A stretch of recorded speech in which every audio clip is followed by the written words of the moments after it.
Almighty and eternal God, who through Jesus Christ has revealed your glory to all nations, please protect and preserve Belize, our beloved country. God of might, wisdom, and justice, please assist our Belizean government and people with your Holy Spirit of counsel and fortitude. Let the light of your divine wisdom direct their plans and endeavors, so that with your help we may attain our just objectives. With your guidance, may all our endeavors tend to peace, social justice, liberty, national happiness, the increase of industry, sobriety, and useful knowledge. We pray, O God of mercy, for all of us, that we may be blessed in the knowledge and sanctified in the observance of your most holy law, that we may be preserved in union and in the peace that the world itself cannot give.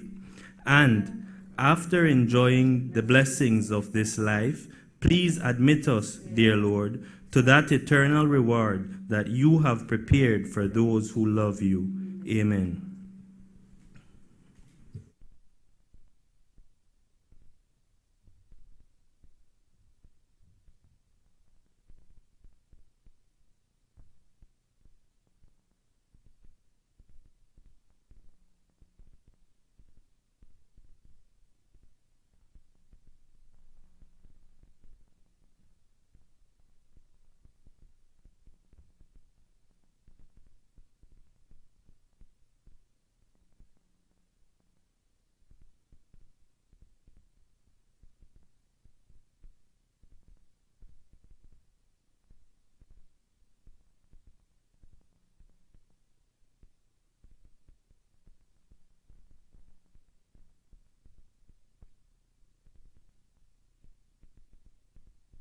Good morning.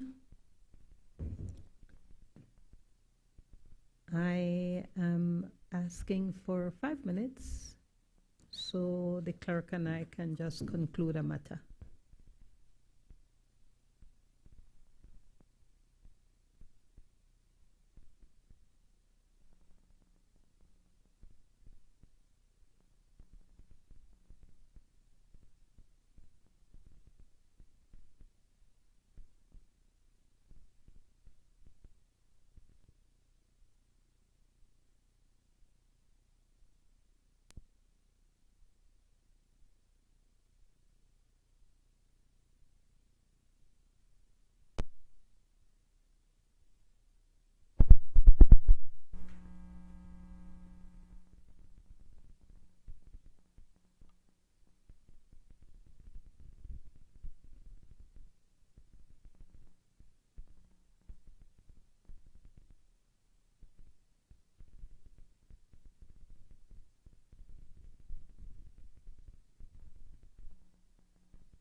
Oath of allegiance of a new senator.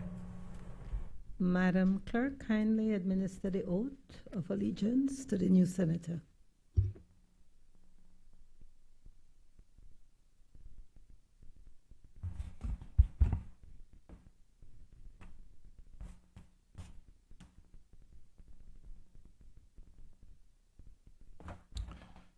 I, Colette Montejo, do swear that I will bear true faith and allegiance to Belize and will uphold the Constitution and the law, and I will conscientiously, impartially, and to the best of my ability discharge my duties as senator and do right to all manner of people without fear or favor, affection or ill will. So help me God.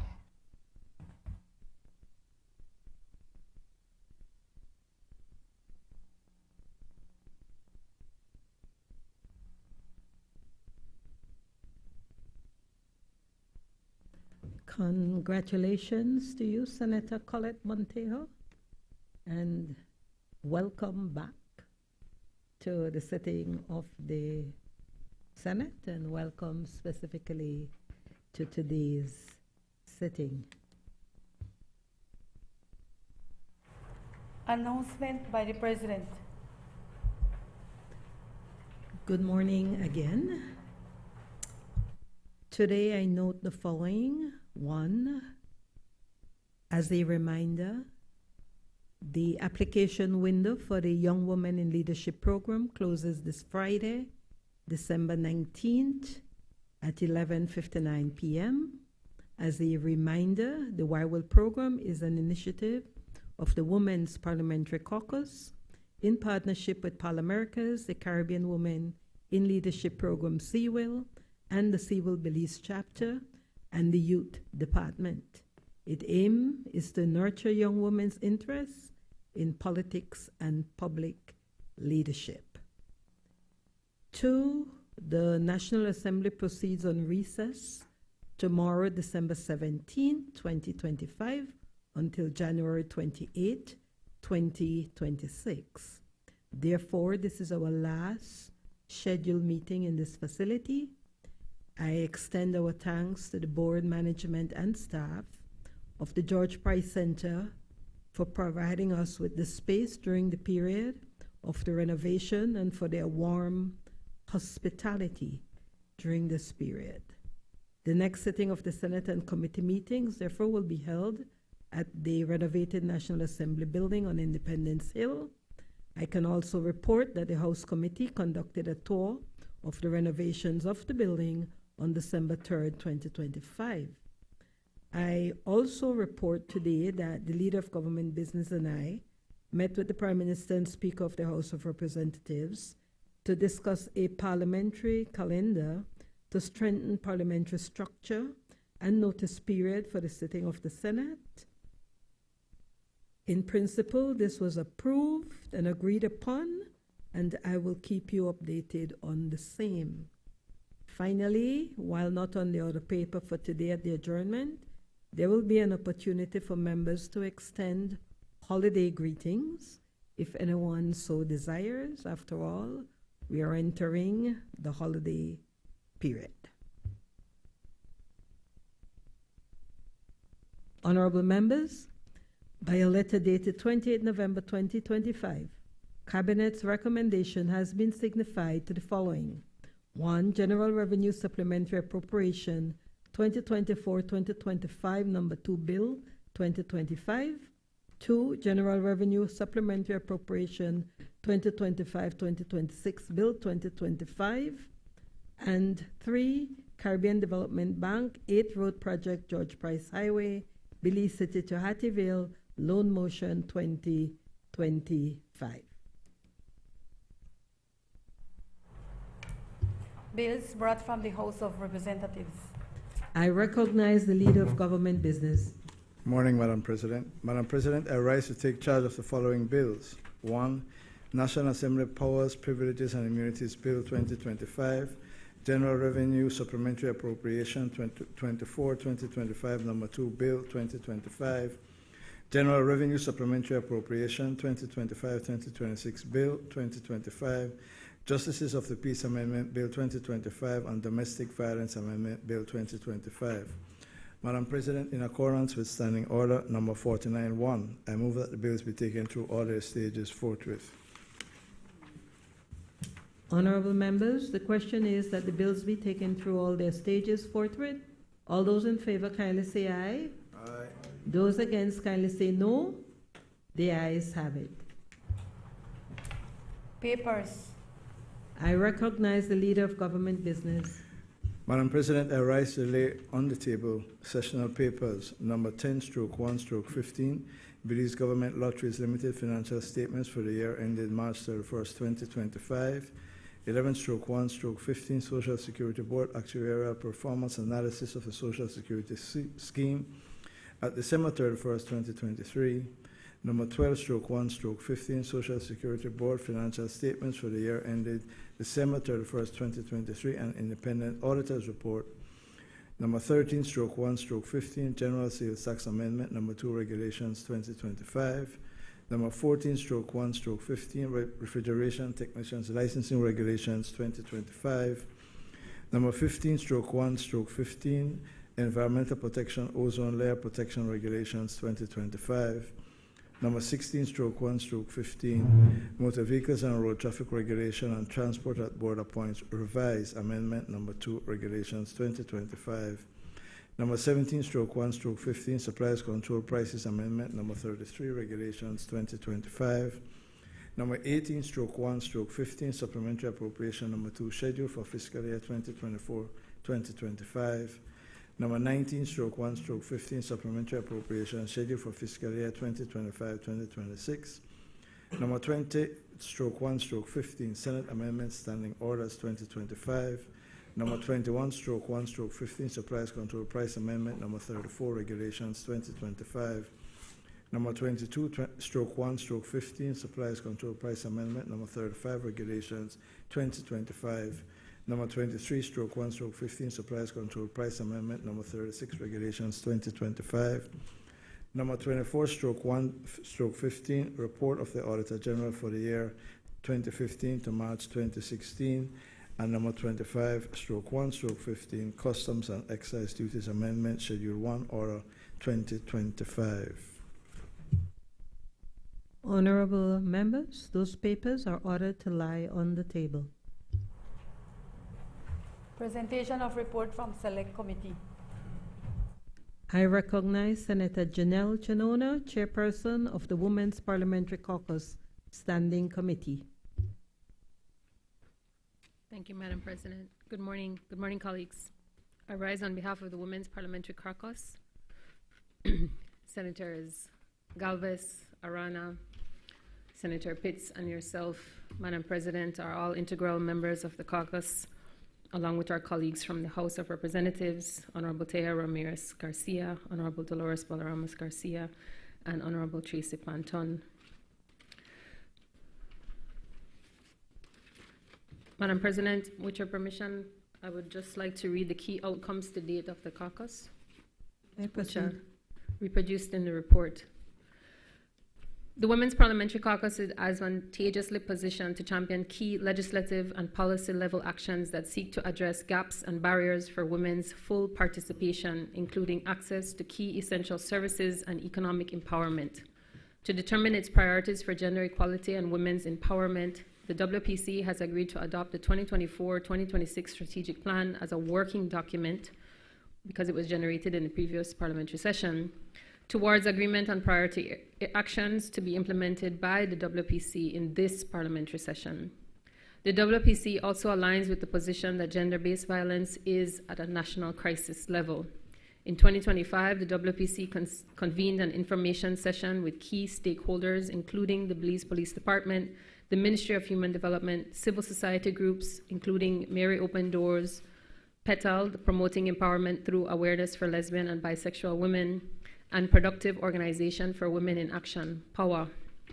As conveyed by these experts, violence against women and girls continues to increase. The rise is driven by several factors and now extends to technology-facilitated abuse. National data suggests at least 1 in every 3 women in Belize has been subjected to physical and/or sexual violence in her lifetime.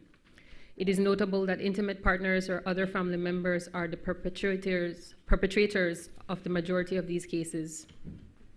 The data also suggests that more than 60% of abuse victims are not making reports to the authorities or seeking help from available sources.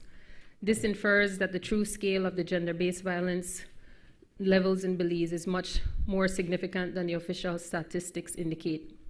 The government of Belize has deployed resources across the country to support women and children trying to escape abusive relationships. Both government and civil society leaders concede that the relevant and related support, including but not limited to access to shelter, counseling, and legal aid, require increased resources, structural, technical, and financial, as well as legislative reform to respond to national needs. In addition to the individual review of proposed legislation, members of the Women's Parliamentary Caucus have also participated this year in awareness activities during the 16 days of activism against gender-based violence under the theme Unite to End Digital Violence Against Women and Girls, which focused on online abuse, tech company responsibility, and creating safer digital spaces while highlighting the 30th anniversary of the Beijing Declaration. To inspire young women to consider elected politics as an avenue for leadership and civil engagement, in November 2025, the Women's Parliamentary Caucus, with support from Parlaméricas and in partnership with the Caribbean Institute for Women in Leadership, CWIL, the CWIL Belize chapter, the Department of Youth, also teamed up to launch the Young Women in Leadership Initiative, YWIL. 60 young Belizean women ages 18 to 30 will benefit from a diverse training program. The activity will conclude with a mock one-day parliamentary session in which women will participate as members of parliament and allow for amplifying their voices on issues they determine. Belize is the 6th country to host the YWIL initiative. The Women's Parliamentary Caucus has also determined that it will create its own repository to preserve its documents, generated reports from national and international fora for posterity and reference, and to ensure shared knowledge. The Women's Parliamentary Caucus also presented members who served in the Women's Parliamentary Caucus between 2023 and 2025, the Parliamentary Session 13 of the House of Representatives and Parliamentary Session 14 of the Senate, commemorative plaques in recognition of dedicated commitment towards achieving equity and equality for women and girls. Madam President, this is the report of the Women's Parliamentary Caucus. I invite members to continue. Well, we indicate that we have appreciated the support shown to date, particularly from our presiding officers, but also from our parliamentary colleagues. We take note of the support from our male parliamentarians as we move forward to advance equity and equality for women and girls. Thank you, Madam President. Honorable members, that report is ordered to lie on the table. Motions relating to the business or sittings of the Senate.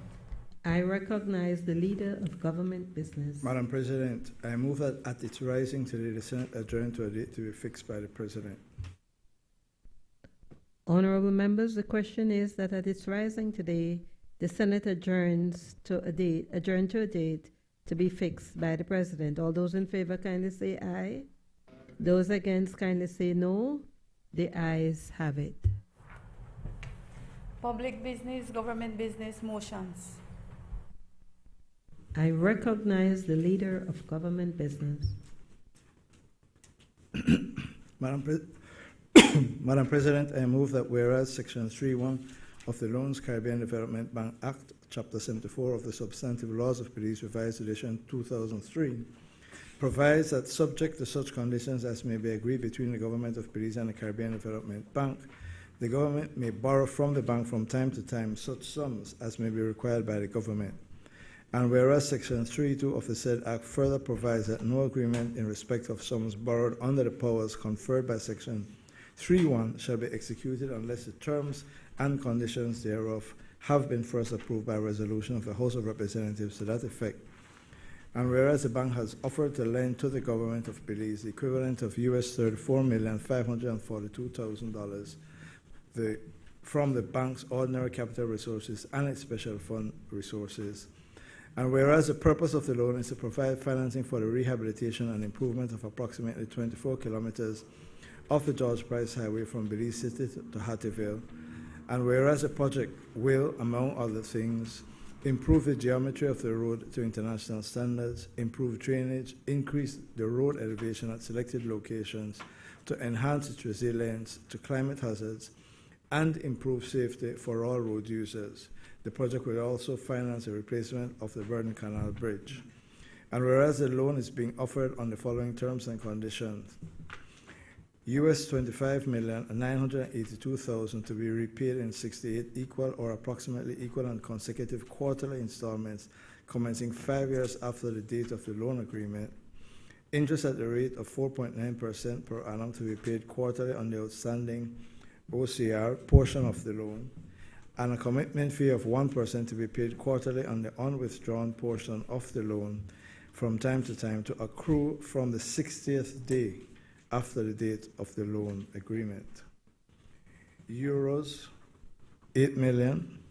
to be repaid in 68 equal or approximately equal and consecutive quarterly installments commencing 5 years after the date of the loan agreement. Interest at the rate of 1.4% per annum to be paid quarterly on the outstanding SFR portion of the loan. The loan shall be fully dispersed by December 31st, 2027, or such later date as the bank may specify in writing.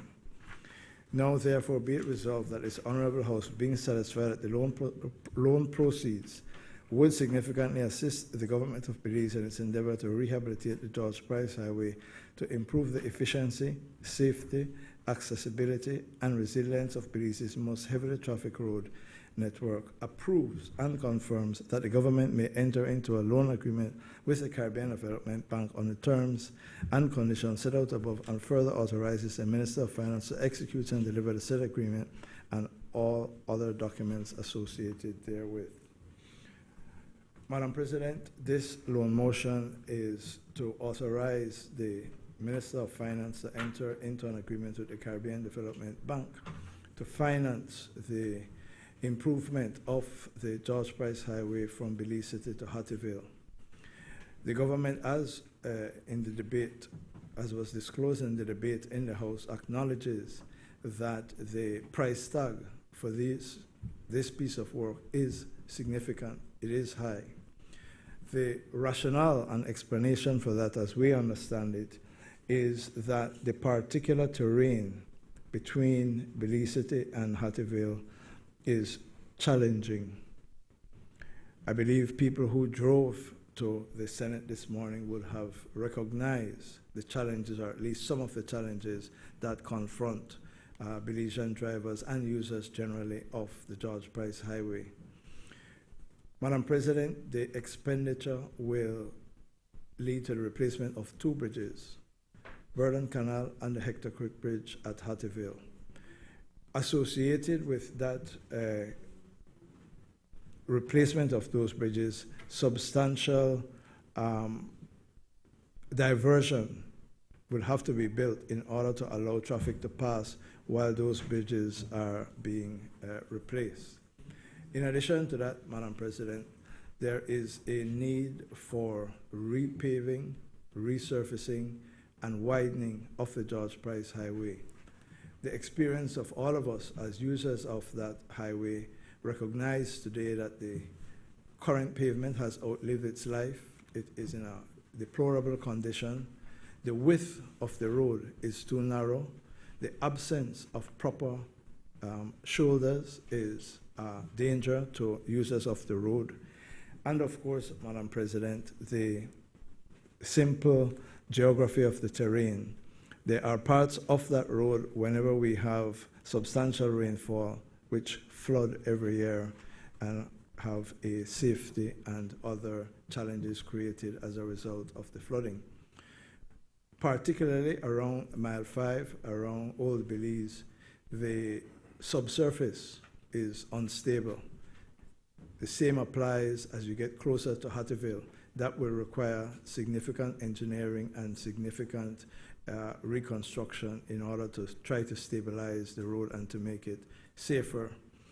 Madam President, in short, the paving of the George Price Highway, not only this segment, but the entire segment is overdue from Belmopan to Belize City, and this is the first segment as a part of a 3-segment build up to doing the entire George Price Highway from Belize City to Belmopan. And I commend the motion to the Senate. I recognize Senator Patrick Farber.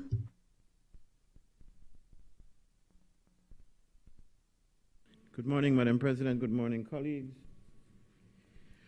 I begin, Madam President, by a sigh because I've gone on the record to say that there is not a single time that you come to this Honorable Senate that a loan is not before us. In my short time here, I can't recall any of them.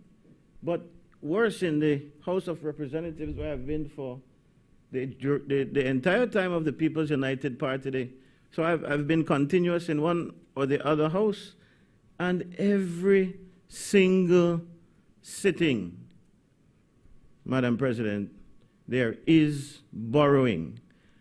And we on this side of this aisle absolutely demand that this government stops this reckless saddling of our children and our children's children. Now, before they start jumping up, Madam President, we are concerned, but we're not as concerned about the reason for which you are borrowing this money, you know. The point we want to make first and foremost is that you continue to borrow, you continue to saddle the Belizean people, you continue to saddle us not only now, but all the way down the road in the future. So we have to see our children and our children's children. And then, Madam Speaker, Madam Chair, Madam President, the other point is that we are absolutely void of the details. Now, I respect what the Leader of Government Business has said. In fact, after listening to the Minister with responsibility for infrastructure in the House debate on this matter, we got a little more clarification as to what the scope of works for this project is. But when I saw, Madam President, that we got a flash drive, I think there were a great lot of details. It's just the loan agreement. We still don't know the details. We have to rely on what colleagues are saying. And in fact, I think we in the Senate are lucky compared to what the House members got. If I heard my party leader and the leader of the opposition correctly, they didn't give them any details. So of course, the colleagues in the House of Representatives had to get up and say that this is how, and I've said this over and over and over in Parliament, Madam Speaker, in both houses. If you don't give the information, then you subject yourself to the scrutiny of the people, and we are the voices of the people in here. So we are listening to the Leader of Government Business saying, well, it is an expensive piece of work because it entails so much. But what are those details exactly? In fact, my colleague was pointing out that the Leader of Government Business said that it was 2 bridges when the loan motion says 1. Now, we know the geography, and so yes, the Hector Creek Bridge is in the range of this. But give us the details. I'm told as well that it's an area that is low-lying. I listened as the Minister with responsibility spoke about water running down from the Burden Canal all the way to Belize City and creating the flood, and so they are going to put huge culverts now to divert the water, but they don't tell us that. Nowhere in the details that has been provided for us do we know that. And Madam President, I am telling you, you cannot take their word for it. Because they will say one thing now when they're trying to pass things in this Senate, as they've said in the House, and then we don't see those things happening. But let's look at the piece of road that they're talking about for a minute. If you go right now to Belize City, the start of the George Price Highway that passes through the Lord's Ridge Cemetery, moving up the highway from there. That is a piece of road that has been climate change rehabilitated by this administration already. In the 5 years, they have fixed that road, they have borrowed monies, and they have come to say climate change resilient fixing would happen there. And you go and check it right now. In fact, passing through the cemetery, leaving Belize City, especially where the road ventures off into the Y. If you have to be coming from Belize City up this way, talk about those who have to travel on that road, it is terrible. One side is passable, but the other side. And then all the way up, you go in front of Militia Hall, you go in front of Mirab's warehouse there, Nando's warehouse, all that road is flooded. So I am hoping that when you say, and I make this point not only for this loan motion and this particular project, because it is everywhere they claim they have built a climate resilient road that the road is falling apart. We can go on the Northern Highway. The piece of road that they just fixed leading up to the Halover Bridge. Another piece of road that they claim they did climate resilient work. And you will see how that road has terribly deteriorated. They blame the UDP for the ramp up to the new bridge. Some people call it the Deanborough Bridge, some people call it other things. Worst pieces of roads, and these all fall onto the same, it's a tributary of the same highway. So my point is, if you are going to borrow these monies, and then what they will tell you, Madam President, is that, oh, well, it's not the government that is to be blamed only for this. In fact, the government cannot be blamed because the government did what they were supposed to do, because the CDB or whichever other lending agency, no one just lend your money just like that if you're not putting the monies to the proper use. Well, the Belizean people can testify, if they wish to do so, that the works that you have done, that you claim to be quality work, that you give contracts to, and you say that these contracts are given in a manner that is transparent and it's only the best people who bid on it, all of these projects, we could start, I can go on to name them, the Ramata Road. I heard the honorable member from Corozal North in the House of Representatives speak about that Ramata Road, that it frustrates the minister because the road is terribly deteriorating. Another road that was built under the guise of quality work for climate resiliency. Check the coastal road. Now I see they've gotten a new loan altogether now because I don't understand. The minister then came to say that the project which they inherited from the UDP administration was heavy, and so they had to cut it, and he made savings. That's what he said. All to find out, Madam President, that that road is very desirable of a lot of work now that they have to go and make another loan to go and fix the brand new road that is the coastal road. I heard my friend, the leader of government business, speak about this being the first phase of fixing the road. It's not, sir.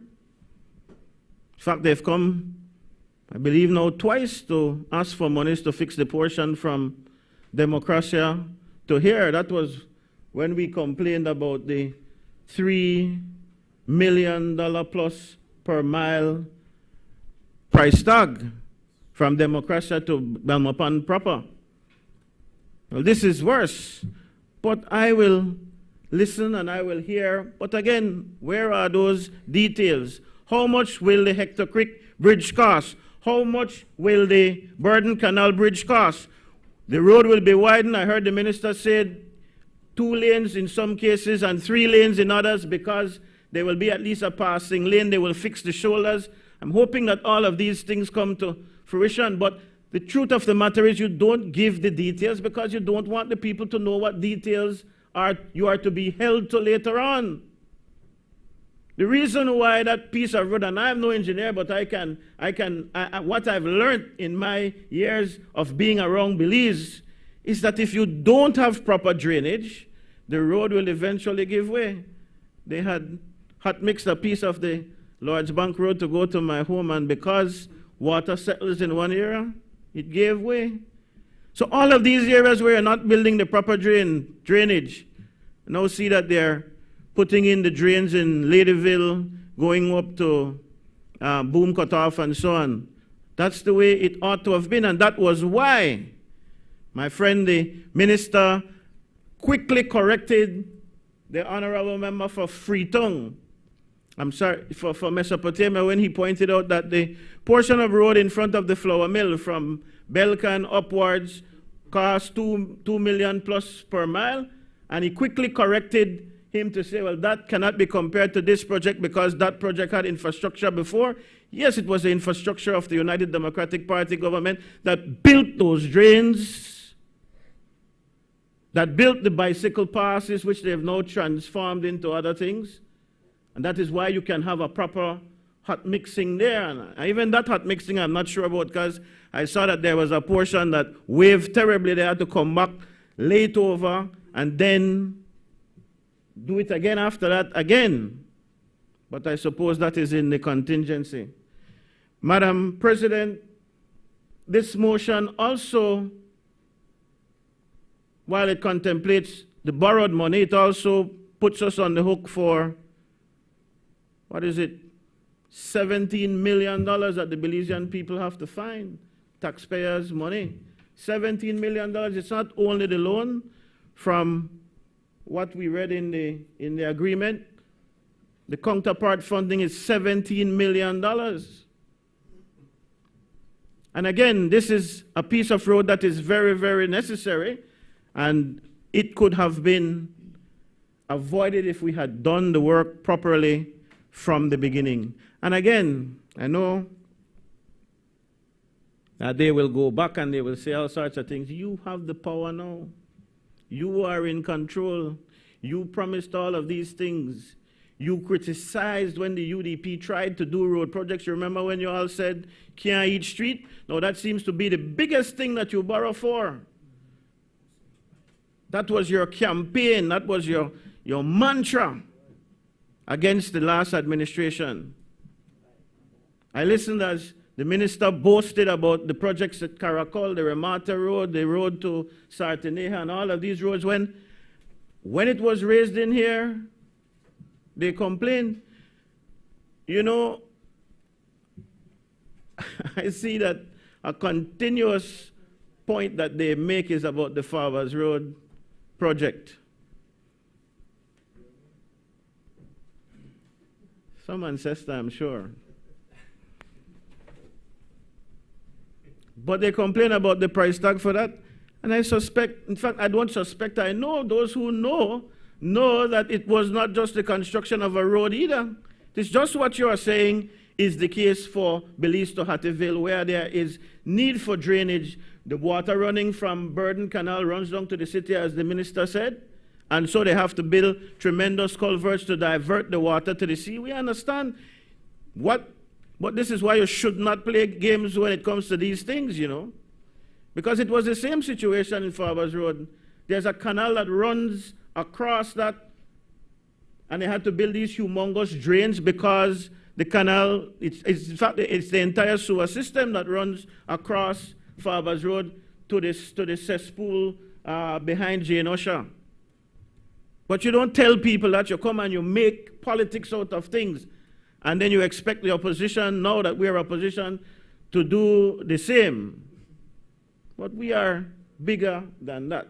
And so I would want to see the details. We would want to see what is costing us so much. And I'm hoping, again, Madam President, that the job is being done right. That this project includes the kinds of drains that they're building now in Ladyville. Because for years they wasted money there, including a whole hot mix session under this administration right after the election that is broken up, or that the road floods in Ladyville again because the proper drains were not put in. I'm very happy to see that being done, and I'm hoping that that is the kind of thing that will be done all the way from the Large Ridge Cemetery. The drains need to be cemented on both sides of the road. The road needs to be widened. I have to guess what will happen, because I don't have the details.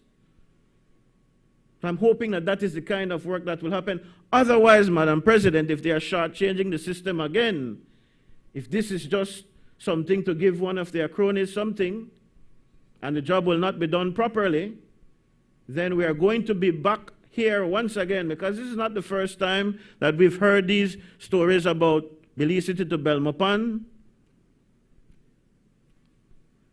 The member from the House from Stancrick West praised the Minister of Infrastructure for the construction of the road. south of Dangriga, going to Independence. Well, I would want you to go and see that road. Senator Arana, you travel the road regularly. I don't know what is there to boast about. That's a hot mix. And it's breaking up several spots. They patched them, they cut out huge areas, and they resurfaced it with the hot mix, and it's breaking up again. So I make the point, I say that, Madam President, to point out that not because the hot mix either, because the member from Mesopotamia questioned the minister in the House of Representatives to say, what kind of material are you going to put down here? And he was quick to say, oh, it's hot mix. Well, if you don't put down hot mix correct, you're going wrong. And if you want testament to that, check what happened right there between Hopkins and Silkgrass, between Dangriga's cutoff and Silkgrass, and maybe a little further more. You will see that it is not the kind of quality at all that we would want. I had the occasion last week, Madam, to go to the Mascal area, where they are doing some hot mixing too, or further construction of the Mascal Road beyond Altunha. And again, then they put down the hot mix in a rain. The foundation that they put down was completely flooded. But then they put it down, it's going to be a waste. I saw as well that included, and I don't want to preempt the discussion on the appropriation supplementary, Madam President, but they have in there the road leading to Bella Vista. That is a poor quality road. Residents of Ladyville are happy that it is paved because it was a problem. In fact, you know, they found a few bodies behind there. It's so dark and the road is so dangerous for residents getting into Bella Vista. But that is not a quality road. That is not going to last long. I don't know whose contract that was. But again, this is the practice of the People's United Party in government, Madam President. And I don't know, if you listen to the minister, he does this kind of shabby work in order to stretch the money because he claims he got savings and he can do much more. And I will give the minister credit for the fact that he seems to work in some areas that do need the work. I want to send him a little signal at Lord's Bank in the back of the Hollywood area there. Where you put my belly, he in a bad shape, his street terrible, right around the lane from mine. You have to look into that, Senator Courtney. But that entire area is horrible in the back. To where I live, it's not bad, but further back. So I make a plea, especially on behalf of the residents of Lord's Bank, Hollywood, but also further back to where the parks and live and so it's terrible. But I was talking about that particular piece of road going back to Bella Vista. Whoever did that, that is very shabby, and that will break and fall apart, just like some of the, or many of the other projects that this administration has built. And so, Madam President, while we support the endeavor to fix this piece of road that we all agree is very important, our caution is that, one, the work that is done is the kind of work that needs to be done with the proper drainage, with the widening, with the safety measures. Again, we don't see any of that. We don't know what's going into this project. And we also hope that we get value for money, so there needs to be some kind of continuous evaluation of these projects. We do have visual evaluation because, as I've said, we've looked at these things and we've seen where they fall apart right before our eyes, so we know that quality work is not being done. So don't tell us about the IFIs that you borrow the money from and how strict they are about getting quality assurance in, because that's a lie. That's a lie. And maybe this is we need to make a plea to these institutions to ensure that value for money exists to a greater extent than it is being done now, because if they claim that they police these projects to the extent that they don't have there is no wastage and no quality slips, then it's a failure. And so we can't support this based on the fact that it is more borrowing. We've gone on the record now to say we call on this administration to stop the borrowing Period. Not stop the development, because if the economy is booming in the manner in which you claim it's booming. You know, that's the thing, Madam President. I don't see anywhere where we are using the taxpayers' dollars. Why do we have to borrow so much? Why can't we use the taxpayers' dollars to do some of these projects? We see the 17 or $18 million that is required for this project, but absolutely nothing. I'd prefer them to put a little toll on the road for drivers who pass through some of these areas, especially the areas that have an alternate route, and have these monies pay for our infrastructure. But to borrow, that is a recipe for further disaster. And so we do not support the loan motion. We support the efforts. And if they were to give us what we want in terms of the details, which I lament, is regrettable that they've not done so. Thank you, Madam President.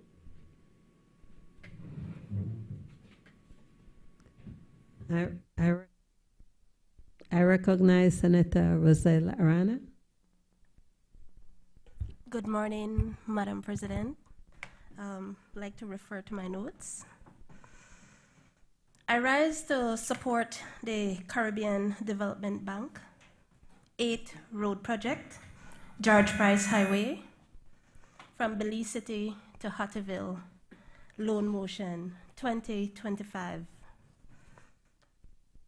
The George Price Highway from Belize City to Hattieville is relatively short, but it is an important stretch of Belize's main westward highway of approximately 15 miles. The highway is mostly flat, straight, reflecting low-lying coastal plains. Overall, the George Price Highway between Belize City and Hattieville is a vital transportation corridor, supporting economic activity, connecting people to services, and serving as the main gateway from the coast to the west and either the south of Belize as a country. There are major notable challenges, which everybody more likely will be mentioning, that affects this 15 miles of highway.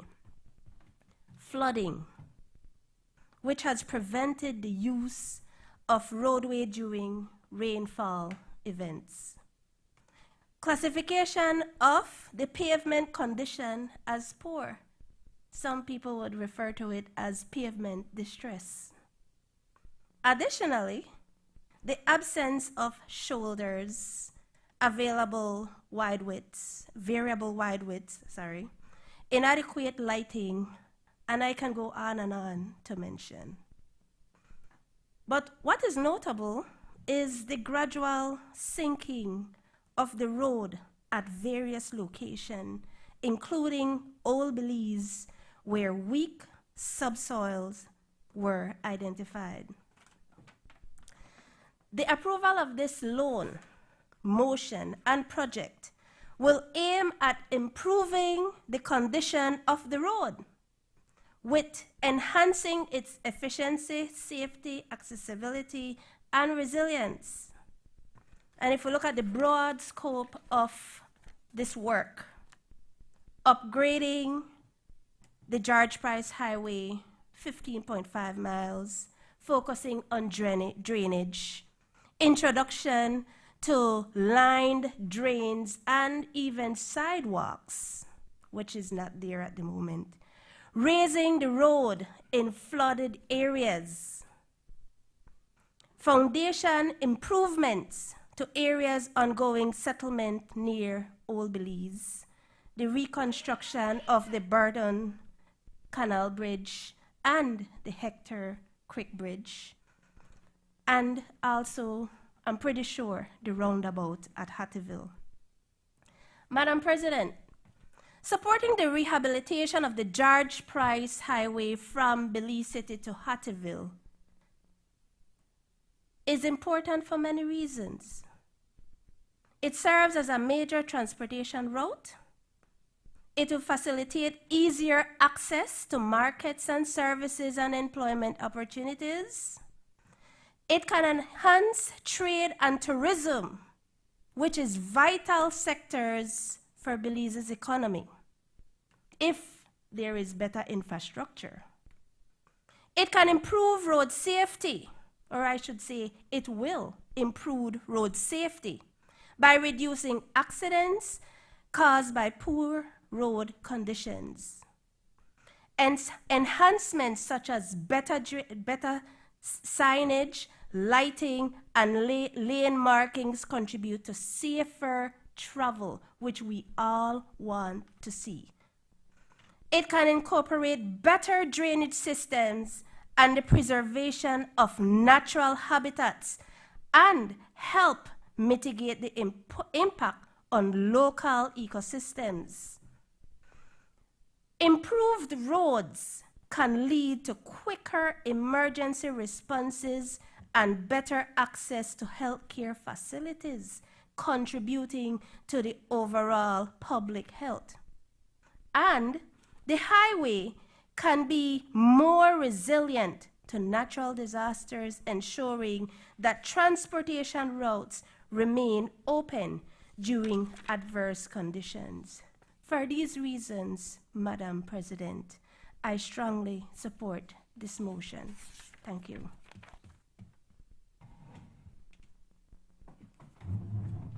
I recognize Senator Kevin Herrera. Thank you, Madam President. Madam President, I looked at the motion and looked at the accompanying information. I was, quite frankly, similar to Senator Farber, expecting more information with respect to this motion. If you look at the loan motion, we're talking about 69 million Belize dollars. This is not a small sum, Madam President, and so I believe that for the administration, for the government to ask support for a loan motion such as this, that you'd expect that more information would have been provided. That information was not provided. For example, Madam President, you talk about improved drainage. What does that mean? Does it mean drains on either side of the highway? Does it mean concrete drains? What does it mean? And so you look at the increased price tag per mile, and you see these types of wordings, like I said, improve drain, increase the road elevation. What does that mean? Does that mean a couple of inches, a couple of feet? What does that mean? And do these improvements justify the cost? If you look at, and let me get at the cost per mile. If you take the cost per mile, so we're looking at 14.9 miles of road, Madam President, that is being proposed to be built. At 69 million Belize dollars, that works out to about 4.6 million Belize dollars per mile, which is, in my view, and from what I've seen come to the Senate before, this is the highest per mile of road construction I've seen to date. Now, I know that the leader of the government business said that there are 2 bridges included in here. In the motion has 1, but he said that there's 2 bridges in here. If you add the $17 million to the $69 million, Madam President, you come up to $86 million. At $86 million, then the cost per mile of this highway goes up further to $5.7 million per mile.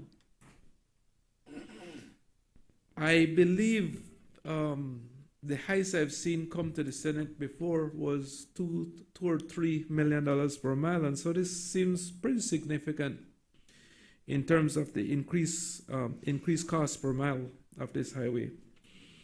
Again, it may well justify the cost, Madam President. All I'm saying is that with the absence of the information to really verify that it makes sense, it's difficult for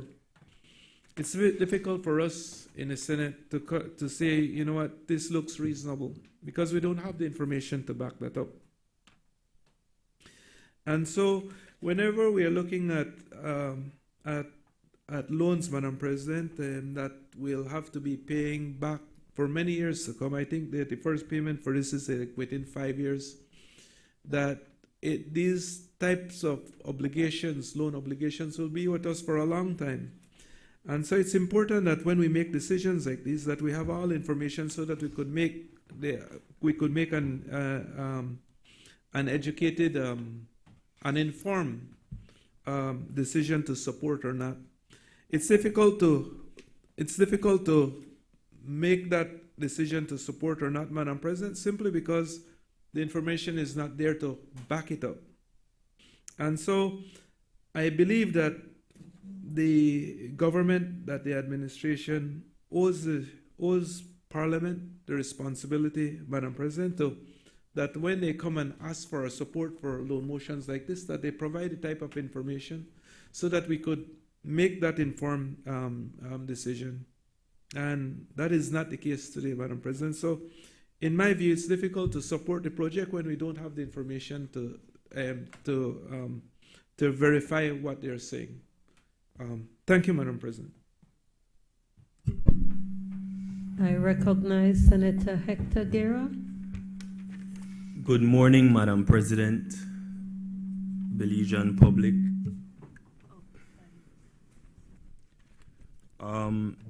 Madam President, I rise today in support of this bill, of this loan motion, sorry. And I've listened to the debate so far, and there are two concerns that have arisen and which I wish to address. I heard Senator Farber raise concerns.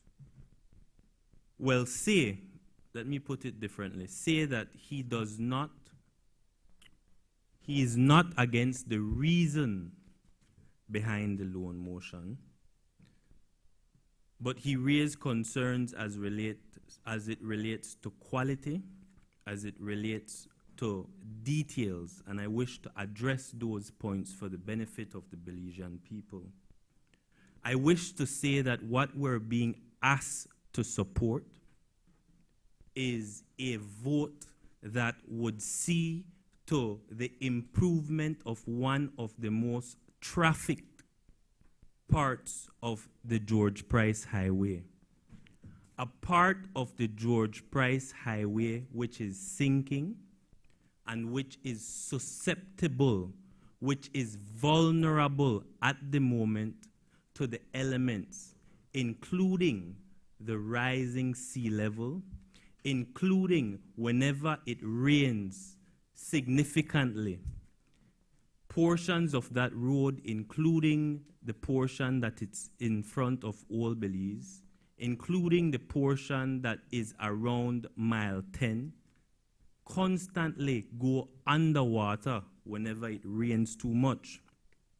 And we as a country cannot afford to see that part of the road inaccessible. It is vital to commerce, Madam President. And so let me address the details and let me assist. Members of the Senate, Belizean people, we're being asked to support a loan that will see the rehabilitation of roughly 15 miles of road. The rehabilitation will see the hot mixing of that 15 miles of road between Belize City and Hattieville.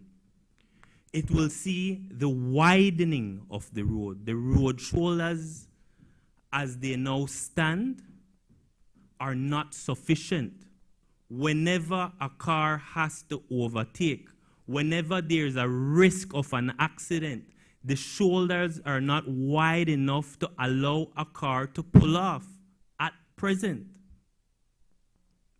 The improvements will see the installation of new culverts that will allow for water to seep away and not put the road under.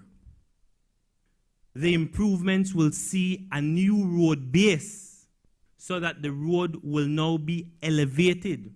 Now I hear the concern about, well, how high will this road base go? But that, I say, is a matter for the experts, the engineers who will guide us once the loan funding is approved. The improvements will see, as has already been said, the replacement of two bridges, the Hector Creek Bridge, as well as the Burden Canal Bridge. It will also see the reconstruction of the Hattieville roundabout, I am told, Madam President. And so when one looks at these improvements, I hear the concern, but these are the details. This is what we're being asked to vote and support.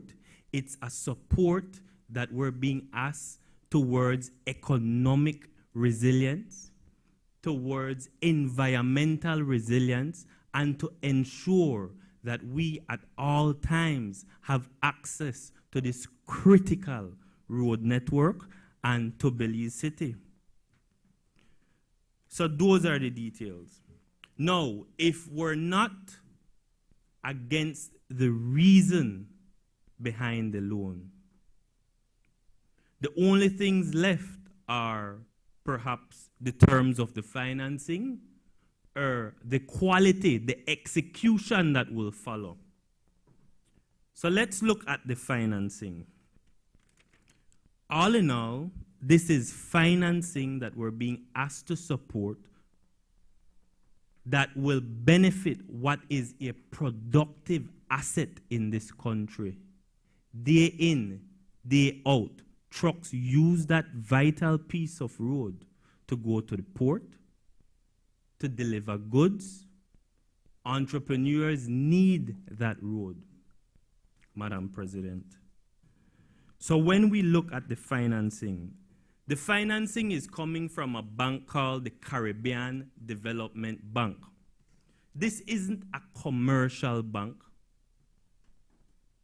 This is a bank that exists to support the sustainable, and I stress, sustainable growth of Commonwealth Caribbean countries.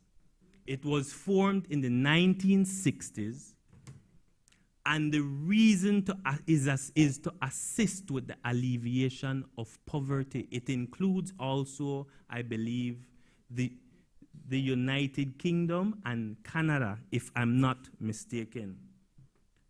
The terms of this loan, it comes with blended interest. So a portion of the loan is for $8 million, which will attract a 1.4% interest rate.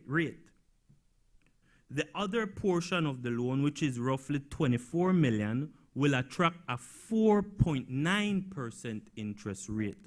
Well, and I stress, well below commercial rates. In addition to that, we're being granted a 5-year grace period. This is important because if we don't improve that road, it will mean that at any point in the near future, we cannot have access to Belize City for whatever reason. And if some major disaster were to catch us, we cannot be caught off guard. The last point I want to address has to do with the quality of the road. I made inquiries as I heard the concern, and I'm told by the Ministry of Infrastructure that the road development construction will be overseen by foreign consultants. I'm told that these IFIs have strict design and construction standards, and their interim reports, interim inspections that need to be carried out as the road construction is executed. In terms of return for money, return for investment, I think I've already addressed the need, the critical part this plays for entrepreneurs, but more than that, for the average citizen. What does it mean?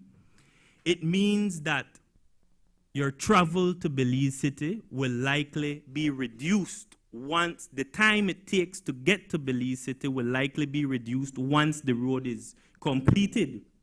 It means that your cars will not have to suffer the wear and tear that they currently undertake. It means that goods that travel to Belize City will be able to reach in less time. And so, Madam President, while I'm conscious and I understand the concerns, I think when one looks at this in the round, it's really about safety, it's about economic growth, and growth that comes on what I call fair and manageable terms. And so I respectfully support this motion, Madam President. Thank you. I recognize Senator Janelle Chanona. Morning, Madam President. I will align myself with the comments in terms of the information, but as I sit here listening to the debate, Madam President, I can't help but feel that perhaps what we're confronted with is a shift in terms of our contributions. These motions come to us for our insight, and perhaps the previous precedent has been that it's condemned for political or partisan reasons, and it's rejected for unfortunately, what stands as also precedent, that there's a lot of wastage, there's a lot of leakage, there's corruption, there is this pattern that as taxpayers, we certainly see. I mean, nothing pains me more, Madam President, than knowing that we have been put through diversions and months of work, and 2 days after the project is finished, some utility company is in there destroying it because a pipe never gone when it's supposed to gone, or something didn't happen how it was supposed to happen. So I will only say, Madam President, that I think informed decision making, even with these types of works, benefits from that inclusive insight. Because I note that while colleagues are saying this is a significant amount of money, I'm sitting here thinking, looking at what water has done, and some of those engineers will tell you what we're dealing with on the Northern and Western Highway are underground rivers. So I'm sitting here thinking, perhaps if there was the benefit of these numbers, we could even be sitting here saying this is not even enough. Right. And then not be surprised, but certainly disappointed that there's another supplemental. So I just want to reiterate and align with the contributions that the information should not be withheld, because certainly I think the Senate has shown that we read and that we bring, I would like to think at all times from our individual perspectives, constructive criticism and how do we strengthen? Because, Madam President, I am a motorist, I am a cyclist, I have loved ones who ride that road every day. So we know all too well personally how many loved ones we have lost to our highways. Road traffic accidents account for, I think, one of the top 5 reasons Belizeans die I think we have yet nationally to calculate the loss even to our human potential to road traffic accidents, but certainly just in terms of loss of life. And so I would like to see that these types of projects benefit from all of us coming to the table and saying, well, you know, this is where a speed trap would be great. This is where a sleeping policeman would be great. This is the route for the diversion, informed by the community, because I don't know if that's being done, and if that's being done, great. But again, we're here now, and I would just like to say that I support fully that the debate here in the Senate is always elevated, that we're always looking to contribute, but we can only do that with the information. And I hear even senators saying, I am told. That's great that you were told, but how does the rest of us get the information? So I would just say that it comes here because we have this opportunity to contribute, and I would like to be in a position to contribute on the basis of the information. That is not to say that there is plugs and there's aha, got you here. No, but let's make sure that when we're borrowing and when we're putting forward to the CDB, to all of these IFIs, that we can do so knowing that we are putting forward what we're supposed to be putting forward. So I would only end, Madam President, with calling for certainly that we see that this particular piece of road needs that refurbishment and that renovation, and I think a lot of it will be a complete overhaul, again, based on what we know, and it will be taxing for all the people that have to come to Bemopan every single day. It will be a painful gesture, but let's make sure that when we're doing it right, and when we're suffering, we know that it will be worth it in the end. Because, Madam President, that is the burden and the joy of knowing that as a taxpayer, this is your taxpayer dollars at work, and seeing it at work and benefiting from it, but making sure that we're invested the whole way through and not just at the out. I want to be here at the beginning to make sure that in our roles here that we can contribute meaningfully. Thank you, Madam President. I recognize Senator Linsford Castillo. Thank you, Madam President. Madam President, I rise today in full support of this motion authorizing the government of Belize to access financing from the CDB under this 8 road project, which, of course, it states the rehabilitation of the George Price Highway from Belize City to Hattieville. Madam President, I sat and listened to the exchange, but in particular, when I listened to Senator Farber, I can't help but see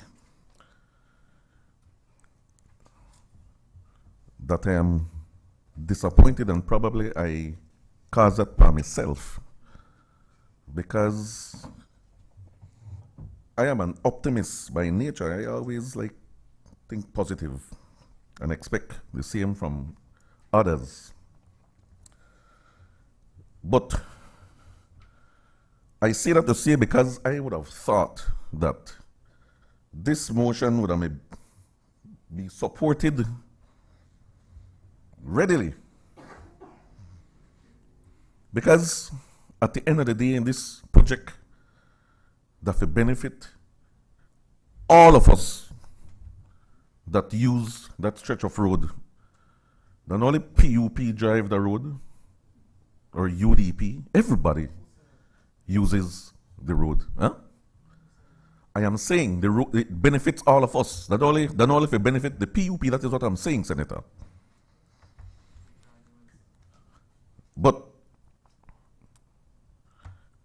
at the end of the day, we have to learn to support when it's needed, and we're not just going to oppose sake. And that is what I see the opposition doing. Again, I disappoint myself because I should expect better. But, Madam President, this particular project, I not only support it because I see the benefit of it, but I support it, Madam President, because it is a bit personal for me. I live on the George Price Highway. I live in Hattieville. The George Price Highway is a part of my address. Senator, when I give my address, I live, you know what my address? My address, I live at the corner. I know, okay. I live at the corner of Ralph Fonseca Street and George Price Highway, Madam President. You can't get more PUP address than that. Smack in the middle, right? Right by the roadside. That's the way I live.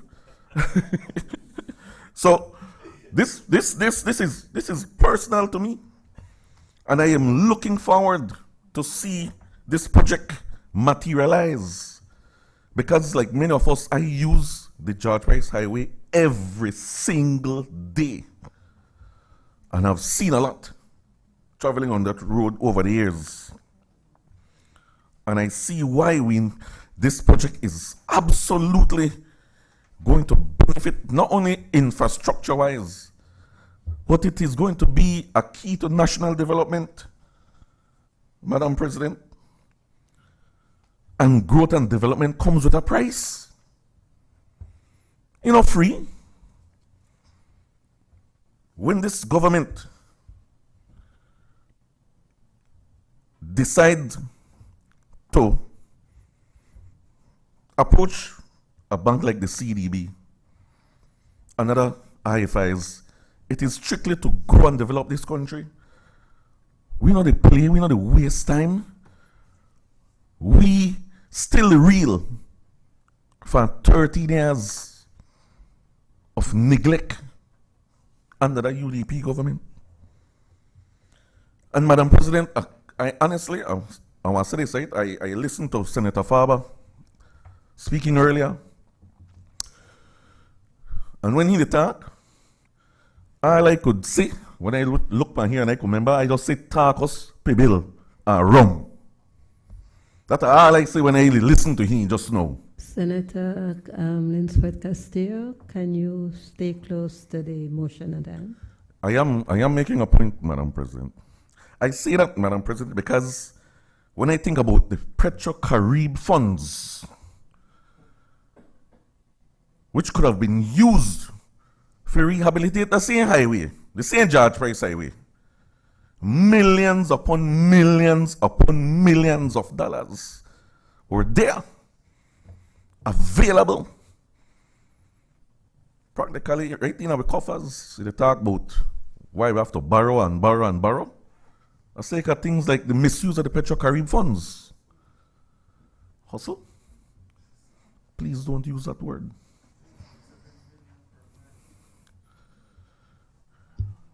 Senator, I am asking if you can be mindful of Standing Order 40 to maintain a silence while another senator is speaking. Thank you, Madam President. But the government is doing the right thing. And that is why we are here today, coming before this honorable House, being transparent, being accountable. Unlike the last UDP government, they never depend that. They may think they're bigger than the house and just spend money, borrow, right, without any accountability. And that's why they got into trouble. And that's why the court do an unprecedented judgment against the former Prime Minister. For everything, so for not being accountable.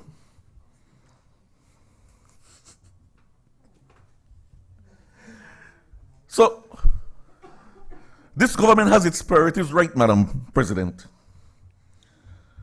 And Senator Faber talked about, we used to say that nothing eat streets.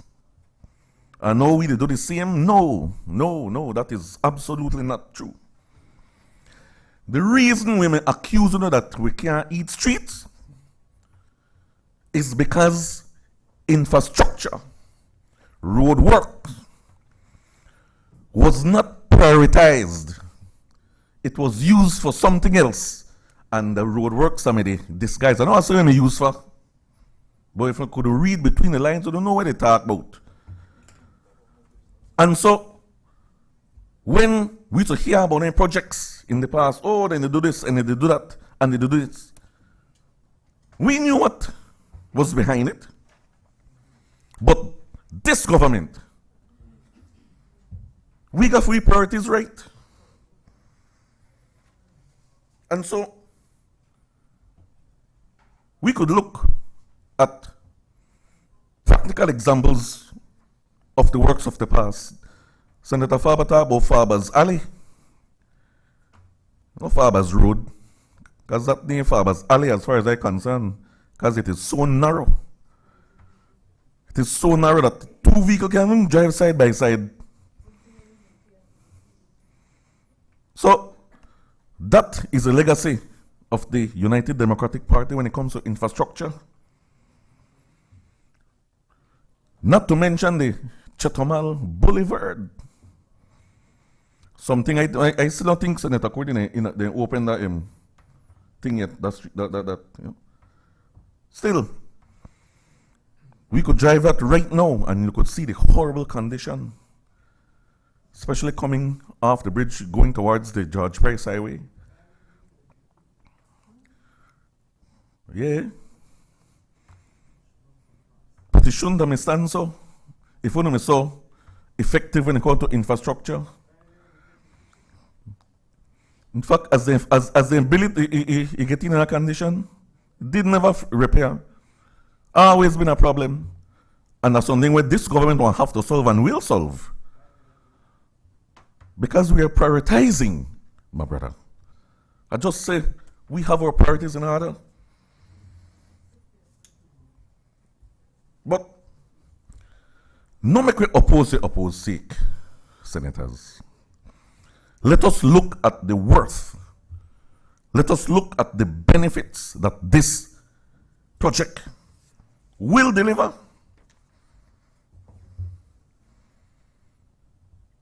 And so, make a close, Madam President, because I just want to close by saying that I support this motion and I want to encourage my other colleagues to do the same. Thank you, Madam President. I recognize Senator Gabriel Zetina.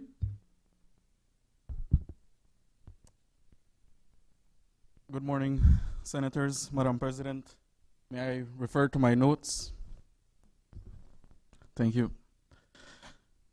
It almost, when I was hearing Senator Castillo, it almost felt as if he was talking about his own government with all the negative stuff he was putting. But yet he claims to be a positive man looking at things positively. And I think he has selective hearing. Your Prime Minister, favorite word, you know. But Madam President, I rise to speak on this loan motion, not because we're against development. I think if you hear the POP rhetoric, they would want you to think that we are against development. But in fact, it is under the UDP that major development and improvements around this country started. And it was them who used to criticize the UDP, saying that people can't eat road. So, when I say that you guys have selecting hearing, it's because when we talk about these things, we're scrutinizing to learn how much we borrow, how much we're paying back in terms of interest, and if the Belizean people are getting value for their money's worth. It's not only senators on this aisle. Senators on the other aisle is asking the same thing. Because the detail in black and white is important. I appreciate that you guys probably got insight maybe via WhatsApp message, but we don't have that privilege.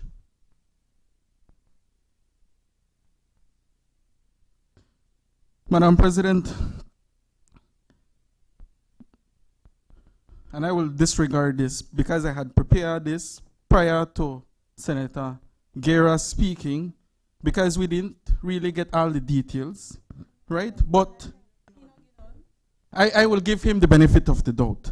But 24 kilometers, or the way they've been describing it, realistically it is 14.9 miles for 35 million US. That's approximate, yes. It's 34 point. But I want to round it off. 35 million. So the total amount, when I look at this, it is mile per road, we're looking at an approximate 4.7 million Belize dollars per mile.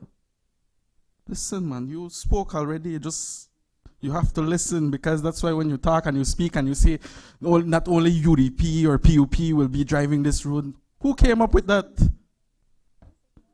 You have to learn to listen, sir. I want to be respectful towards you, but... And then the total interest. You know what the total interest is? Or you just support it because it is being brought by your government? Simple maths, you could run it through Google.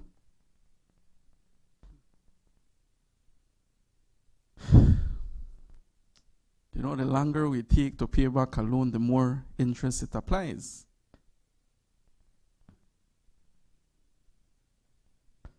Right? So, while you might say 1%, but then when you stretch it in 60 odd years,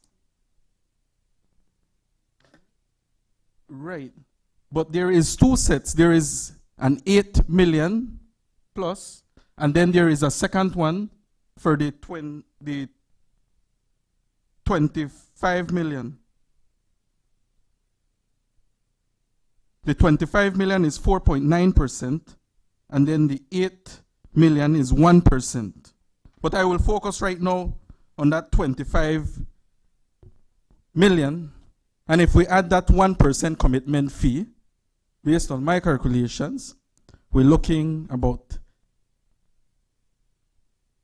66 million stretched out in, how many years is it? 68 years? Or 17 years? Okay, I stand corrected then.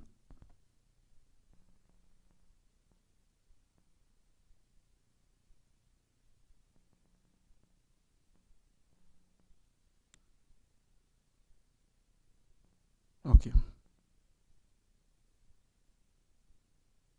But yes, it is still a lot of interest indeed. And this will not begin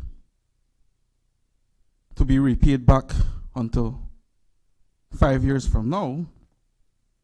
You guys predicting that you will no longer be in government then, leaving the bill for someone else to deal with.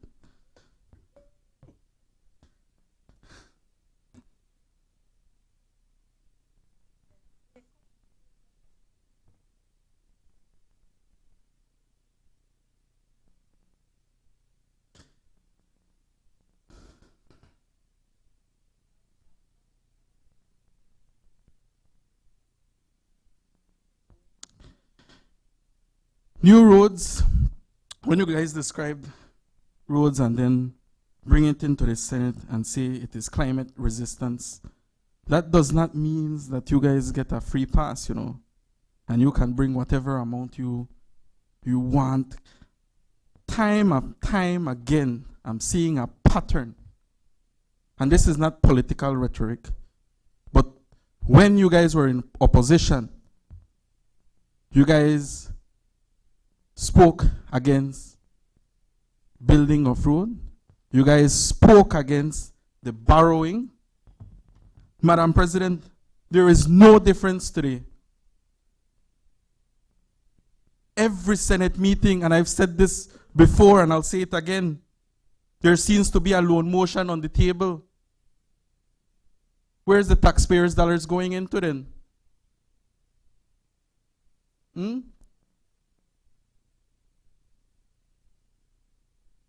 Everything is being financed. So it seems.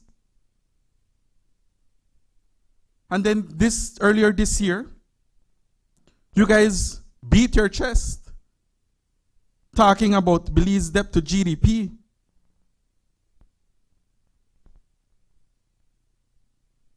Now, I see that as a lie. Because the amount of borrowing we have, you guys should be ashamed.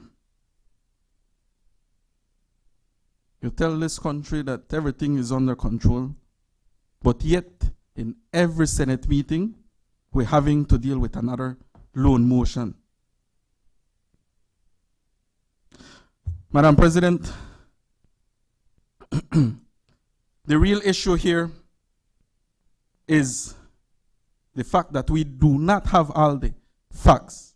We don't have it in black and white. That is the real issue. It's not the fact that we're borrowing to build the roads. I'm not happy about the amount either.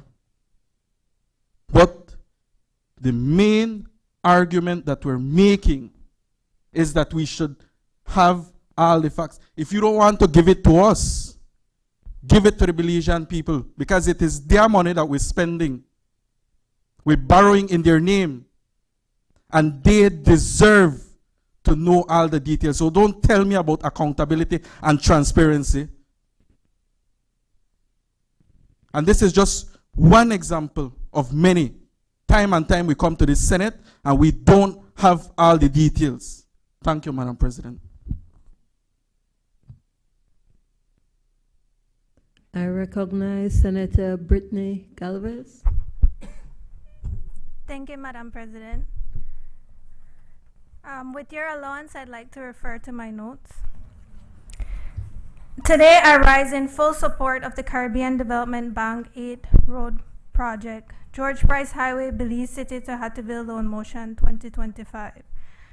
And to start, Madam President, I'd like to address what Senator Faber started with, mentioning about the government keeps on borrowing. And since he is in here, I'd like to quote myself from my first debate, that yes, the government is borrowing, but they are borrowing to build, not to eat Pibble. I might have to put that on a t-shirt one day. Point of order, Madam President. I take your point of order. 35, Proceed. whatever it is that's imputing improper motive. I was not in the chamber when my friend Senator Castillo started this nonsense. And I don't want to drag it on, but if they continue, I will have to do. I already stated my point of order 30. It is improper motive. You are suggesting that I misappropriated or wasted the government's resources, which is not the case at all. And if I'm not going to be given the opportunity to explain that, then you will stop it. It is improper according to our standing orders. Thank you, Madam President. I take your point, Senator Faber. Senator Galvez, you may proceed. Thank you. Still, he also fails to acknowledge that as this government borrows to build this nation, they're also paying back. And as the Prime Minister shared, $126 million in this fiscal year alone. So today, this motion before us is not merely about approving alone, but about ensuring the safety of our commuters, the resilience of our roadways, and the advancement towards the full upgrade of our George Price Highway. It is about investing in one of the most important transportation arteries in our country, upon which our economy, our communities, and our people rely. This critical corridor connecting the old capital to Western Belize has long served our country since its initial construction in the 1930s and its paving following our independence. But Madam President, for anyone who travels this section of road from Belize City to Hattieville, they can easily recognize the necessity and need for this level of investment. The existing and outdated pavement continues to deteriorate, resulting in sections of the highway being narrowed due to the crumbling edges of the asphalt. Improper drainage, coastal habitats, and floodplains that surround this section of the road also accelerates its vulnerability to erosion and risk. That is why with this loan, the government is seeking to directly address those realities by, as Senator Courtney outlines, upgrading 25 kilometers or 15.5 miles of the highway, replacing the Burdon Canal Bridge and Hector Creek Bridge, installing proper drainage and sidewalks, raising the road in flood-prone areas, connecting road geometry and widening the road, upgrading of the Hattieville roundabout and adding lights, signage, road studs to improve safety on the roads. And I know I heard a couple senators mention about not having the details of this loan, but just to also mention that the Minister of Infrastructure Development and Housing already said publicly in the House that he invites anyone to visit the ministry to find out what they are doing and what the projects will entail. Still, we have also heard some concerns raised about the total cost of this loan. But let us be clear, Madam President, what is being financed is not patchwork maintenance. It is a full reconstruction of an outdated roadway to modern international standards, meaning fewer repairs, lower maintenance costs, safer travels, and less disruption to commuters. The cost per mile is calculated precisely because this project tackles the most complex terrain: coastal floodplains, unstable soils, and areas with ongoing underground settlement. This requires road elevation, extensive drainage, retaining structures, and multiple culvert replacements. And if you ask any engineer, they will tell you that building correctly in these conditions come with a price tag. But failing to do so will also cost us far more in the long run. That is why this project seeks to replace endless small repairs with one long-term solution. And because the loan blends ordinary and concessional resources, includes a grace period before repayment, and spread costs over the lifespan of the asset, it will also deliver a road that will generate value long before repayment begins and long after the life of the loan. Therefore, Madam President, we must consider the human dimension of this loan. And I know Senator Farber always likes to mention about saddling our children and our children's children. But it is these same children who will benefit from a safer road. The public servants who will leave home before sunrise in Belize City to travel to Belmopan. The youth traveling from Hattieville to attend high school in the city. The tourists seeking an inland adventure. And Senator Chanona, I know you can appreciate the cyclists dreaming of being a cross-country champion, and the countless Belizeans whose livelihood rely on this road will all benefit from the improved safety, accessibility, and efficient movement that will result from this upgrade. Therefore, approving this loan means safeguarding national road connectivity, protecting lives, strengthening resilience, building infrastructure fit for the realities of today's climate and traffic demands, and represents a Belize that plans, prepares, and builds for the future. And for these reasons, Madam President, I strongly support the passage of this loan motion. Thank you. I recognize Senator Pastor Louis Wade. Good morning, colleagues in Belize. I rise to speak on this particular loan motion because it is close to my heart for various reasons. As a pastor, several years ago, I officiated a triple funeral. My relatives who passed away in a tragic accident that occurred on that highway. 15 miles that will be rehabilitated, and the accident happened in the 5-mile stretch that is considered to be repeatedly problematic. Just 2 weeks ago, there was an accident with 4 young members of my church. Four of them were in the very same vehicle, which it hit a dip in the road and the vehicle flipped. Thank God they walked out alive, or our church would have had a quadruple funeral for very young, productive people in their 20s, Gen Z. So this bill, in particular, is of concern to me. But every single bill that I have spoken on, the end result that I keep in my mind is the people. The people of Belize, the people who use and traffic the road.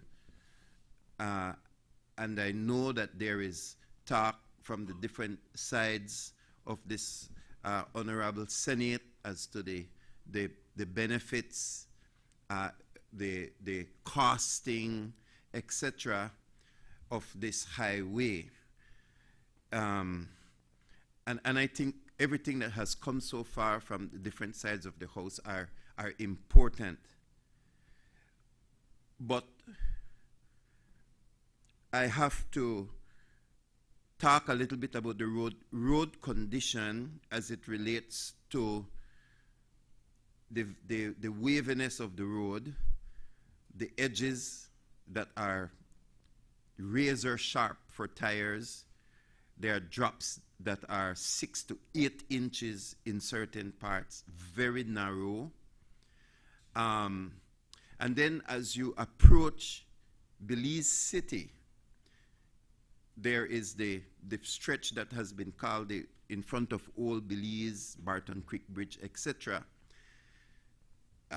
which continues to be a problem for those who ride it. It's not a PUP problem. It is not a UDP problem. This is a national issue that has to be addressed, and it has to be addressed definitively, regardless of what it is going to cost.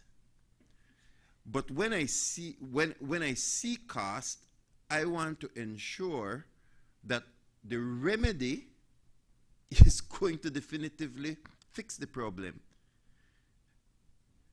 So it's not just an issue of the cost per mile.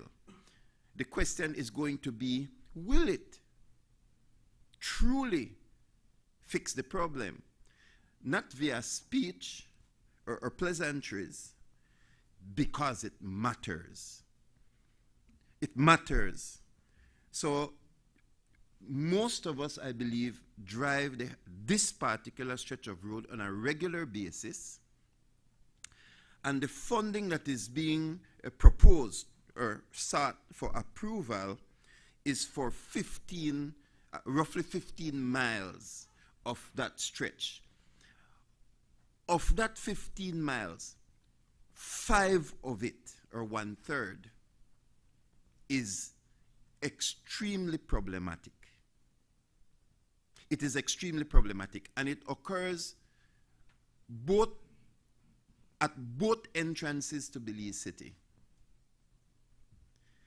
This is not a joke, because if a Category 5 hurricane approaches us, I was on the road when Mitch was approaching, and the flight from the city is something that I would not want to experience again, as people were trying to move themselves and their assets out of the city. So you look at Belize City, and you see that it sits on a delta created by the Belize River, and it juts out. Belize City juts out, and there are 2 entrances into the city, a north side and a south side, and both sides are problematic geographically. This is a problem that one day, if it is not properly addressed, it is going to cause death. It will cause death. So the previous administration has the administration under the Right Honorable Dean Barrow has spent millions of dollars on both the north side and the south side entrances into the city. Has not worked. And this current administration, you will be here long enough for us to see whether or not this money you are spending is going to work, you know. We're going to be here enough, because right now as we speak, the graders are on Chetomal Boulevard. Not because, in my opinion, you know, in my opinion, not because of political or aspirational, like, you know, we want a Chetomal Road, we want to cut here with there, but you are working with swamp. This is a terrain matter. And I have sat down long enough observing from my little rise and shine desk, grader after grader, surface after surface, on Chetomal Street, but also in front of Old Belize, and then also currently on the Northern Highway. And for the millions that government have spent, both PUP and UDP governments, if I may say so, the terrain continues to swallow. That's the word I'm going to use. Continues to swallow the plans of mortal man, the design continues to swallow the material, and you go on the north part, as I said, all the way through almost to Harlover. And I think that the Harlover solution has the idea, which is elevated. It elevated not only Harlover Bridge itself, but an extended portion of the approach. You will see that there is an elevation, so that either you hit the solid or bedrock, or there is more time, because you have, it's like a floating infrastructure that is more suitable to the terrain. Why am I saying all this? Some of this information, some of you live in the particular area, and you know the efforts that the professionals have put into these types of roads. And I think my colleague, Senator Chanona, said it right, that there is quite likely a possibility that we could approve more. So it's not just an issue of the spending or the cost per mile. I want to bury less people. I want that the solution that is placed before us, I am confident that I have the details to compare what is going to be done next with what was done before, because what was done before did not work. And so if I put far more money into the same solution, that is not a solution. It is not sufficient.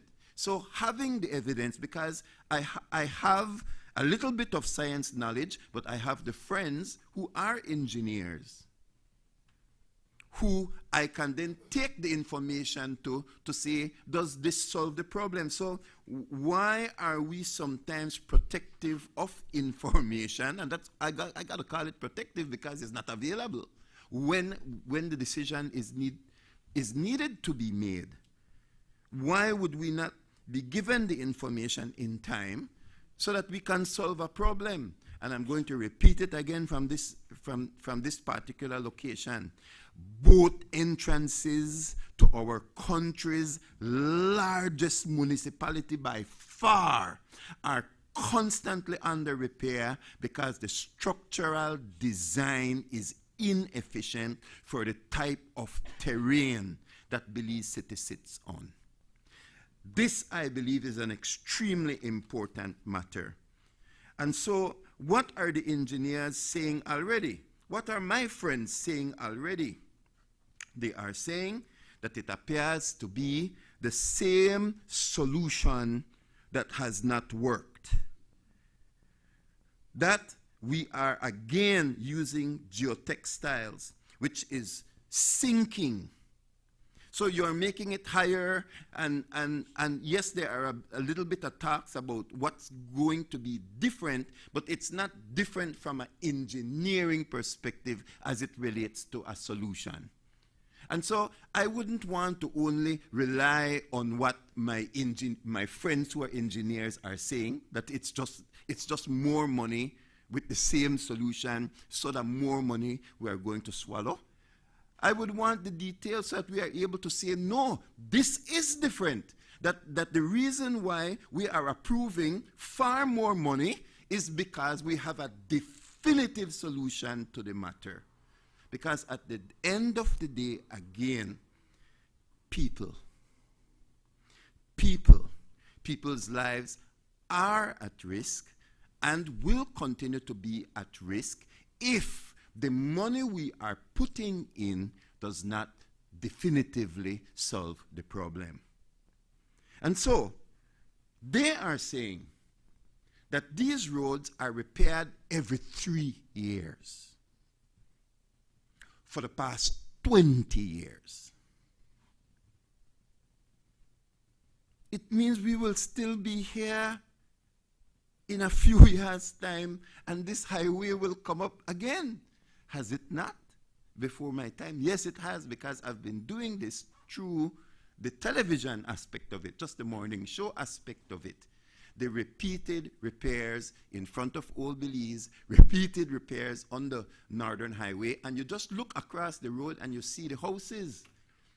Nobody would have wanted to make that investment in the private domain, knowing that 2 years later, their houses would be sinking as a perpetual reminder that they did not hit solid rock. And for the millions of dollars that they put into that private housing project, it sank and is sinking. Now, nobody would make, in the private sector, nobody would make that mistake twice. Why are we making it repeatedly in the public sector?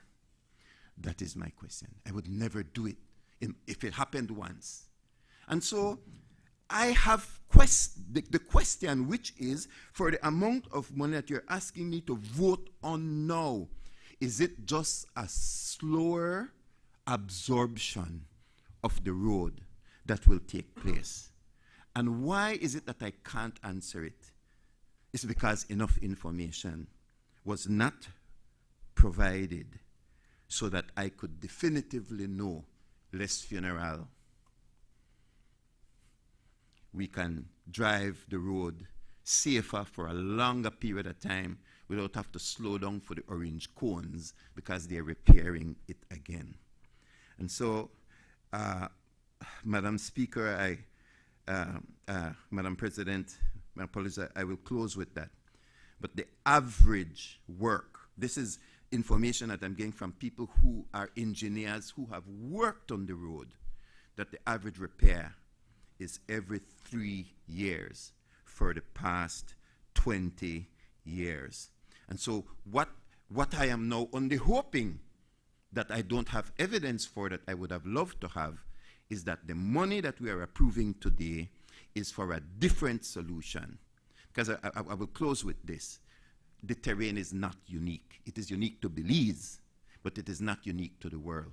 And so there are places, Netherlands, for example, that have definitively solved this problem. And while we may not have all the funds available for the cost of the solution, we take it piece at a time. We know, well, at least this 2 miles here is properly done, and the rest, yes, some money will go to that, and then at another time, another 2 miles until we bite that 5 miles of the 14 miles out, to the extent that we definitively solve the problem. And so I would appreciate more information before I stand and give my recommendations or approval to such a loan. Thank you very much. I recognize Senator Sheena Pitts. Thank you, Madam President. The first motion for the day, 2 hours in. For the first time, I said, maybe some of us decided to come and work. But then again, I listened to you, Senator Chanona, and you urge, as you have a way of doing, this time more overtly, that we elevate debates and we keep it at a certain level, and then we hear Senator Castillo immediately proceeding, and then I said, but what happened to elevating the debates? Another issue I want to raise right out the gate, because it appears that there may be some tone deafness. Senator, excuse me 1 second, Senator. There may be some tone deafness to which we operate and to which this motion is being treated. First of all, I do not hear anyone, or as continuing from the tenor on this side, there was no political ascription to the critique. There was an appreciation of a need, that which is not disagreed with, as Senator Wade has debated. So I don't know why, if it is in a sober chamber where we can look at a motion like this and still, with the greatest immaturity, apply to it the kind of overtures and overtones that flies in the face of some of the lives that have been lost on the highway. And I take issue with that. I've heard Senator Guerra said the difference here now is prioritizing, and that this government is prioritizing, and doing this road work is a matter of priority.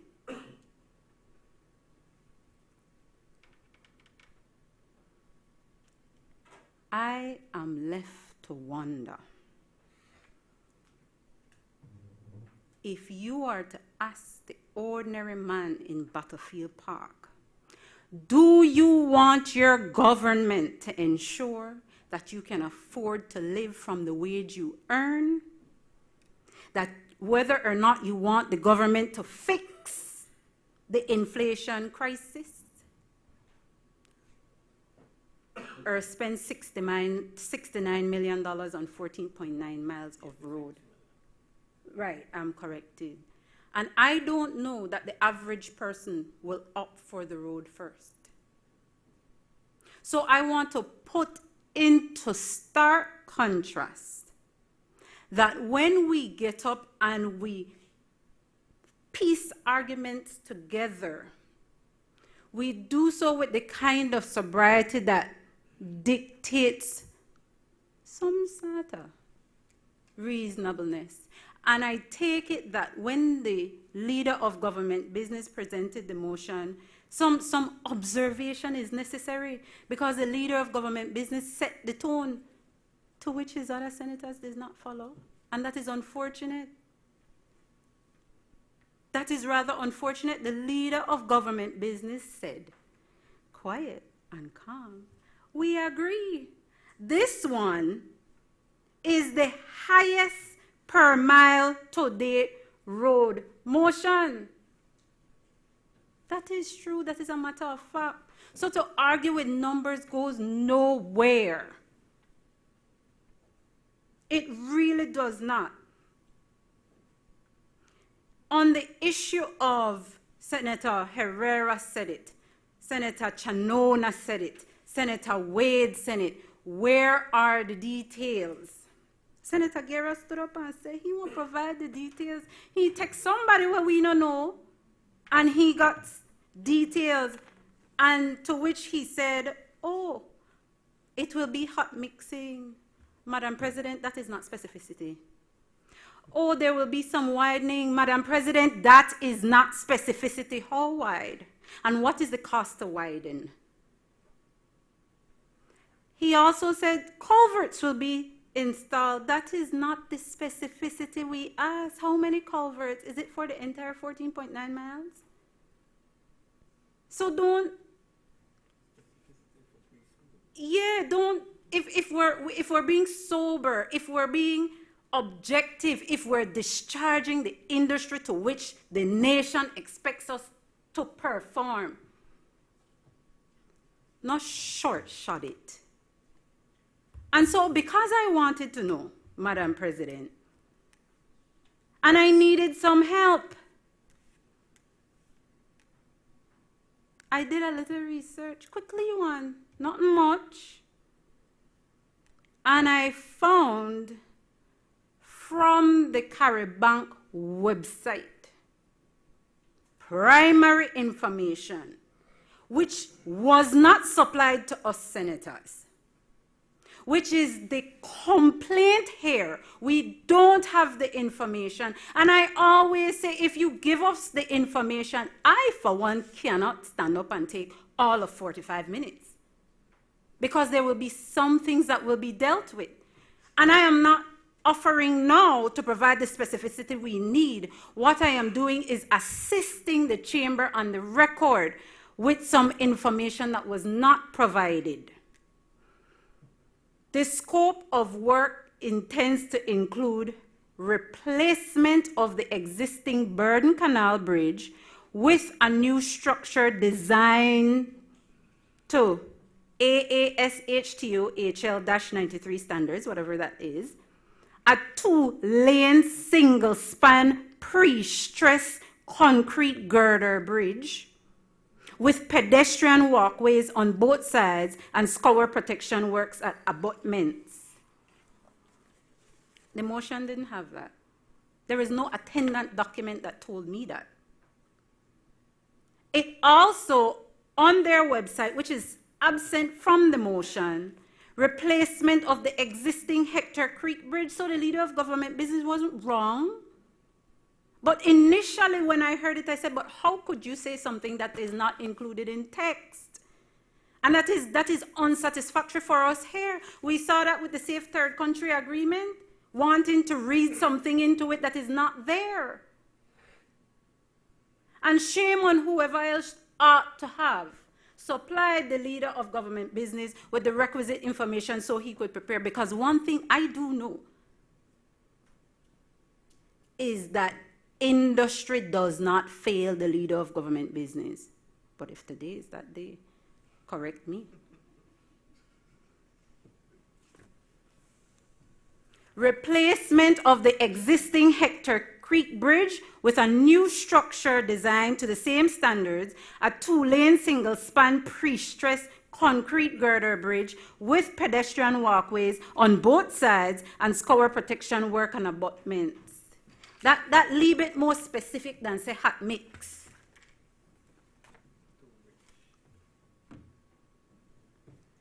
rehabilitation and upgrading of the roadway, including construction of a 7.2 meter wide carriageway. That sounds a little bit more specific, right, Senator Herrera? Gives us more.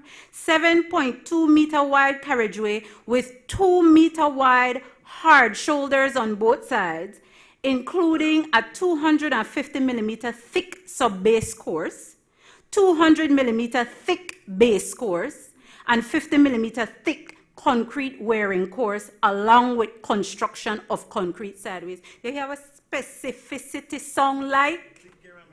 No. That's not just widening. It is telling us numbers. But, Madam President,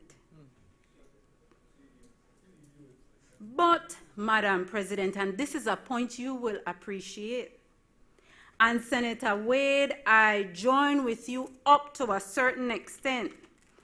So we know there are sinking parts. I'm being seized that they're going to raise at a specific depth. The question Senator Wade has asked, is this sufficient to solve the problem? Now, what I take that you will appreciate, Madam President, is that where in this scheme of infrastructure has there been taken into any account the kind of town and country planning that will say, when you do it for 14.9 miles, the remaining going westward will not cause any immediate flow into the waterway around the 14.9 miles and subsume the 250 millimeter thick raising. You see what I'm saying? So, Senator Wade, I do agree with you. Is it enough? And why are we fixing in a myopia a stretch of road without appreciating the surrounding area and the fact that of all things we have seen most destructive is water? And the one thing that has always destroyed our roads is water. But on that western stretch, there is water on both sides. Where is the kind of town and country planning that will see there is some treatment to deal with water overflows even after you raise the road? It also says here, Madam President, construction of 16 formalized bus stops with shelters and pedestrian crossing facilities. That's a specificity. Not just install culvert, because you didn't tell us how many, or if that entire 14.9 mile stretch of road, Senator Guerra. This says, and this doesn't say it either, this says installation and rehabilitation of culverts and associated drainage infrastructures, including slope protection. So we know they will put it in. Are we to take it that the culverts will run the entire stretch?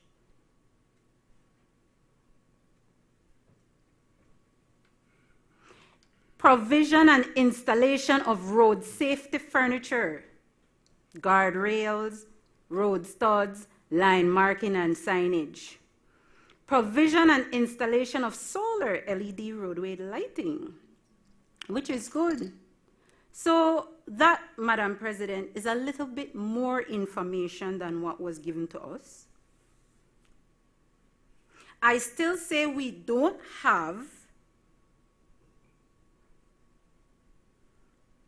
who bid to do this, but the work is set to commence in the first quarter of 2026, if you read the agreement. So who is going to do that? What is also on the website is that there should be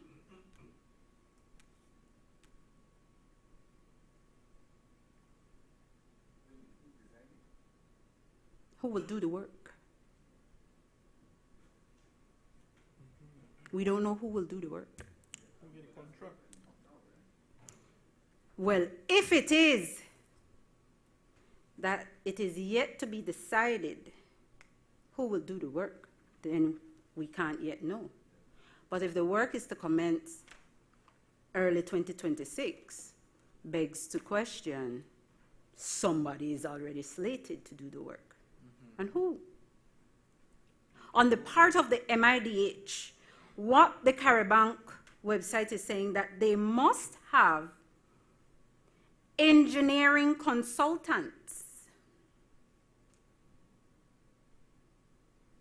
as the work go along. Who are these people? Is it the one person who is the CEO? I don't know. How much would it be? I mean, I don't even, it doesn't matter. I just want to know that we have professional engineering consultants who will assess the work. Because you know what?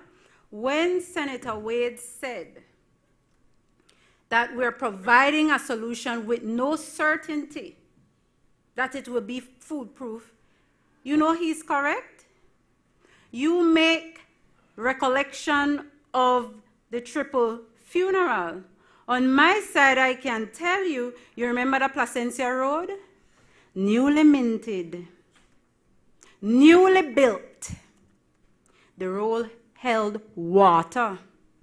And forgive me, Senator Faber, but this is why we need to know what we're doing really will result in the ends that we want. That road claimed the life of Senator Faber's brother. At the point where it held water, a hydroplane off the road and into a ditch died. So I am not here to argue against a motion that will see the saving of one additional Belizean life. I am here to take issue with the fact that you can't keep ask us to come and digest matters without the information, and you cannot at least provide for us some kind of appreciation that this will solve the issue at hand for a longer period of time, not only every 3 years, Senator Wade. And one of the main contributors to expensive road works, as I've learned, is maintenance and repair cost. Has it been factored in? Where did MIDH direct its mind to how it will treat maintenance and repair costs of this road or any other road in this nation? Because you're correct, Senator Chanona, we pave our roads and then later on you say, Wasa, they dig it up. Or we take an approach to fixing road without involving the utility companies to ensure that their equipment can withstand or is still accessible. Because it really behooves me that we're building and WASA or can get to come and dig up back. Where is the responsibility or burden on them to improve and or upgrade their equipment along the way when we're doing these improvements? Because it can't be that we continue to not look further than our noses. We want to fix the road now and it lasts for 2 to 3 years and then we come back and we borrow some more. Proper town and country planning is beyond a parliamentary term. Proper town and country planning benefits generations, not just parliamentary term. So if you're asking me and inviting me to saddle my child and my grandchild into loans, let me be certain that after they have paid it off, their generations will not come and inherit more or will be faced with a new loan that they will have to pay. And that is the simple point here. Not that we are against the need for improvement of the road. We're not against that. That's not what I'm hearing. And I think it is a gross and perverse type of tone deafness to make political light of Petrocabri money and Tarkus Bibil at a time when this government just tax ramen noodles 20% more. Where that's the basic food where people eat. Like, how can we come here and do that? How can we come here and do that? This is serious business. And so I have to repeat, I take issue with that sort of thing. Now, I know during debates you might make light here and there, but one thing you don't make light about is how people can eat, or whether you're placing streets above people's ability to eat. Because we didn't have to go there. It is understood the road is necessary. It's understood the road is bad. It's understood we want to preserve life.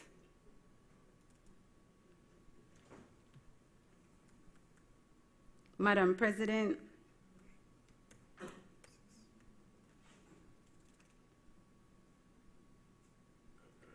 what I want to ask, if it is possible, because I found that the information on the website was helpful. If it is possible to amend the motion to properly and accurately capture the scope of the work, as opposed to what is stated there in paragraph 5, so that at least when anyone goes to the record to try to know what we're spending the most money on for 14.9 miles of highway, they can see the extent and the breadth of the scope of the work, because paragraph 5 does not do that. I do not believe it does that. And when I read the scope of the work, it put me a bit at ease, because at least there was something more than the motion given to us, and that is more specific than a text message or 2 or 3 terms, and I find it is helpful. I would like to see that there is, and the only reason why I say it, because it must be, and it is, a knee-jerk reaction to have to see that we're borrowing this much for such short space of road. The only way to allay those fears, to allay that reaction, is to provide the information so that people could see this is why. Because, Madam President, the cost per mile varies. And what makes the cost per mile vary is whether we're just resurfacing or fixing or building from scratch. It would be helpful to know whether we're doing either of those things for the entire 14.9 miles, or we're doing it for whatever respective portion, and that way we justify the amounts being borrowed. Because it can be justified. When you look at estimated costs for 14.9 miles of road, the range at its lowest end is $20 to $22 million. At its highest end is $45 million. So we're borrowing a lot in the first instance for this first part. It's a shocker to learn that it could have been more. But still, provide the information, provide the details, because that makes a world of difference. And I end, Madam President, by joining again with Senator Chanona that if it is we proceed on the understanding that the upper house is the sober house, and we have more insightful debates, then let's hold ourselves to that. And if we can't, not everyone has to speak on every bill. Thank you.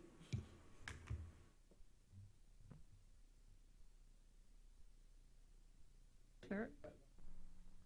1 second. Clerk.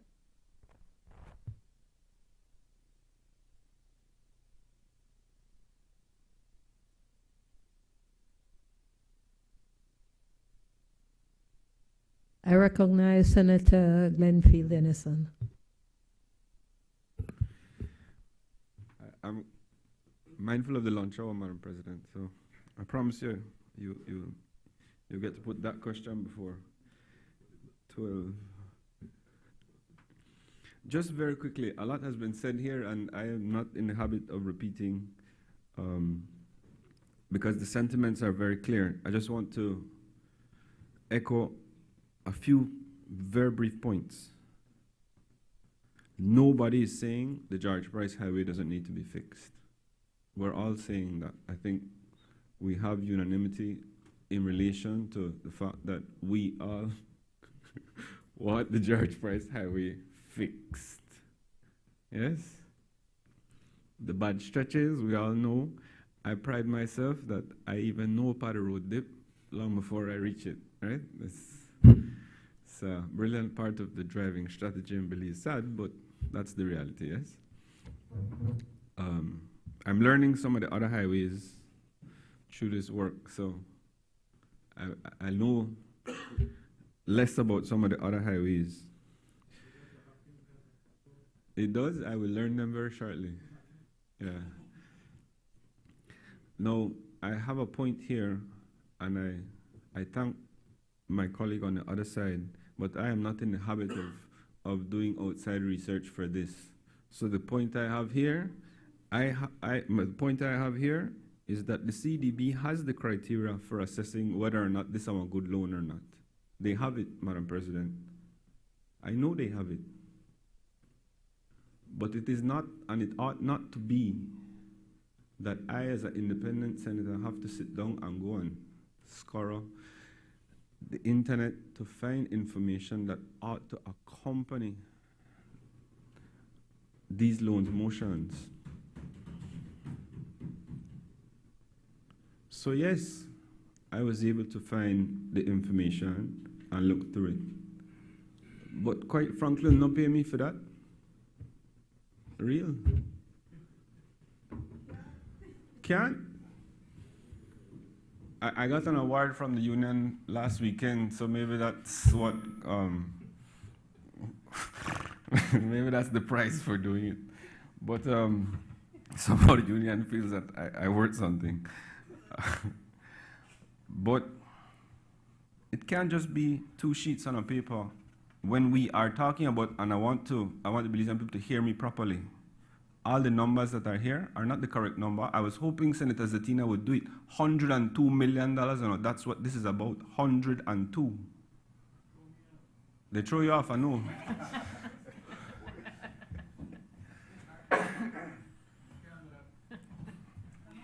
$51,964 in the first loan. The next loan, 8.56 million. Add them two together. 1% contingent commitment fee quarterly for the life of the loan, from the date of the loan. That will cost you another $6 million, right? The interest, 4.9% per 25.982 million US. That's over 25 million, right? The interest on this 8.56 million, 2.15. Add them up with that, this is over $100 million worth of money we're going to pay back, right? 417,000 Belizeans in this country, more or less. Some of the other states, something like that. So we're about cost per mile. This is $244.60 per Belizean. It's going to take we 22 years to repay. 22 years, no road no last so long in this country, guarantee. I needed a tree. I guarantee this road no will last 22 years, sure. You see, Madam President, I join with my colleagues who say that it is improper for us and we are incapable of making an objective assessment of value. You see, there's a difference between cost of something and the value of something. And I join with my colleagues who would say 102 million is pennies on the dollar for one life saved. I could live with that. 102 million, one life. Maybe not my life, other people. But we can't have to play games no more. Bring the information to the Senate. Because they're my colleagues, you know. But you can't defend the indefensible without the information, man. Come on. I'm not gonna do that. Right? We don't have to do that. We don't have to do that.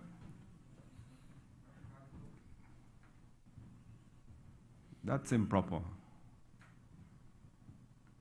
I joined Senator Chanona in saying that I will personally stand here and defend the spending of more funds, more per mile cost, because I have it right now at 6.85 million per mile. That's my cost. I count interest to, because that's real money, no. That not pretend, that's real.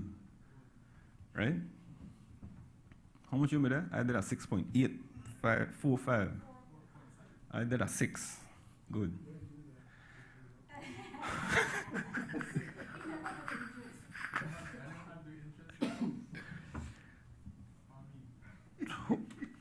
$25.027 million in interest just on this 25 million US. Right?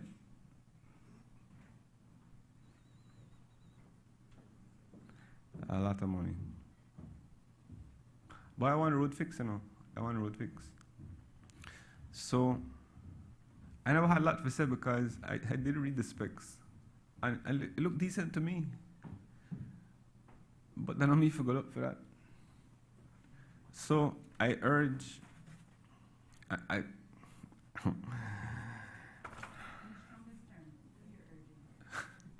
don't want to be unkind, but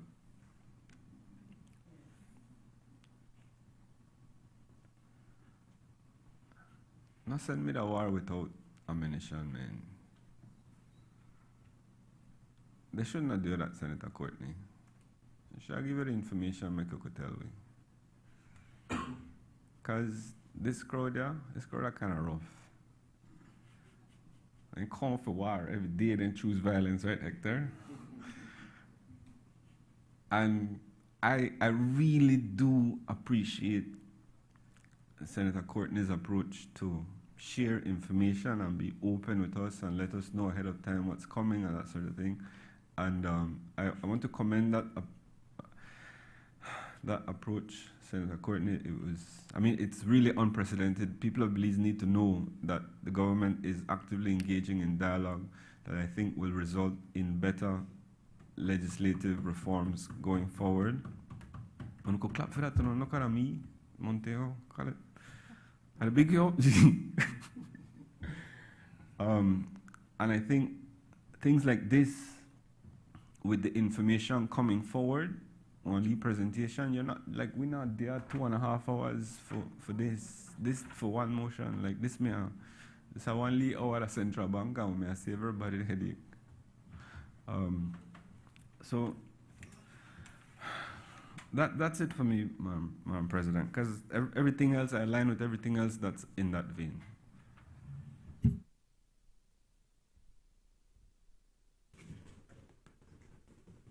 Madam President, in accordance with Standing Order 10.8, I move that the proceedings on the order paper be entered upon and proceeded with at this day sitting at any hour though opposed. Madam President, sorry. Honorable members, the question is that the proceedings on the order paper may be entered upon and proceeded with at this day's sitting at any hour though opposed. All those in favor kindly say aye. Aye. Those against kindly say no. The ayes have it. Madam President, we have established a practice and tradition in this Senate, at least under my leadership, of senators indicating to me when there is a need for additional information. Regrettably, that was not done in this case. I'm not blaming anyone. I move that we adjourn, we suspend the sitting to go into committee. The chief engineer is available to answer questions. He's downstairs. I move that we suspend the sitting. In consideration of the call for more information on the loan motion, and I'm hereby suspending the sitting of the Senate at this time to enable the Senate to meet as a committee of the whole, to have the chief engineer from the Ministry of Infrastructure and Housing Development be available to answer any question that you may ask of the said loan motion. The Senate stands suspended.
Recognize Senator Colette Montejo.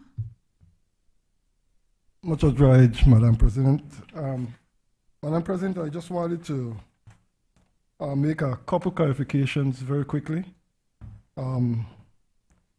Sitting in for Senator Chris and trying to cover the areas that he asked me to kindly share with the Senate. In regards to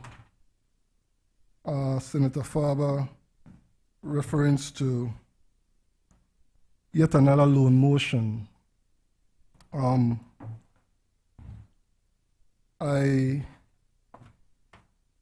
will repeat a quote that the father of the nation gave, and every research you do and everywhere you check, borrowing is a normal part of developing a nation. It is not unique to Belize or to many other developing countries, and even to the large industrialized countries. So when it comes to borrowing, I don't think that should be an issue, but I want to remind, as I was asked to do,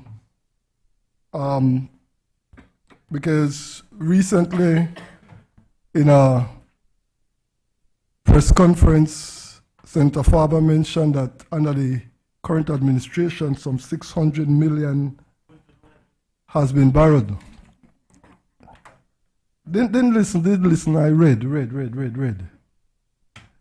I am asked to remind him, lest we forget, that in the final 5 years of the UDP administration, there was 542.8 million borrowed, 542.8 external borrowing, and there was 904 million domestic borrowing in the final 5 years of the UDP administration, totaling 1.4 with a B, $billion. And the question was, what has taken place with the 600 that has been borrowed? And it is obvious and clear what has been taking place. And so I just want to remind us that borrowing is not a political issue. It is a part of developing a nation. And this loan motion that we are speaking to here today, and we've gotten some clarification, but even before we got the clarification, we understand the necessity. And for that reason, Madam President, I gladly support this motion. Thank you.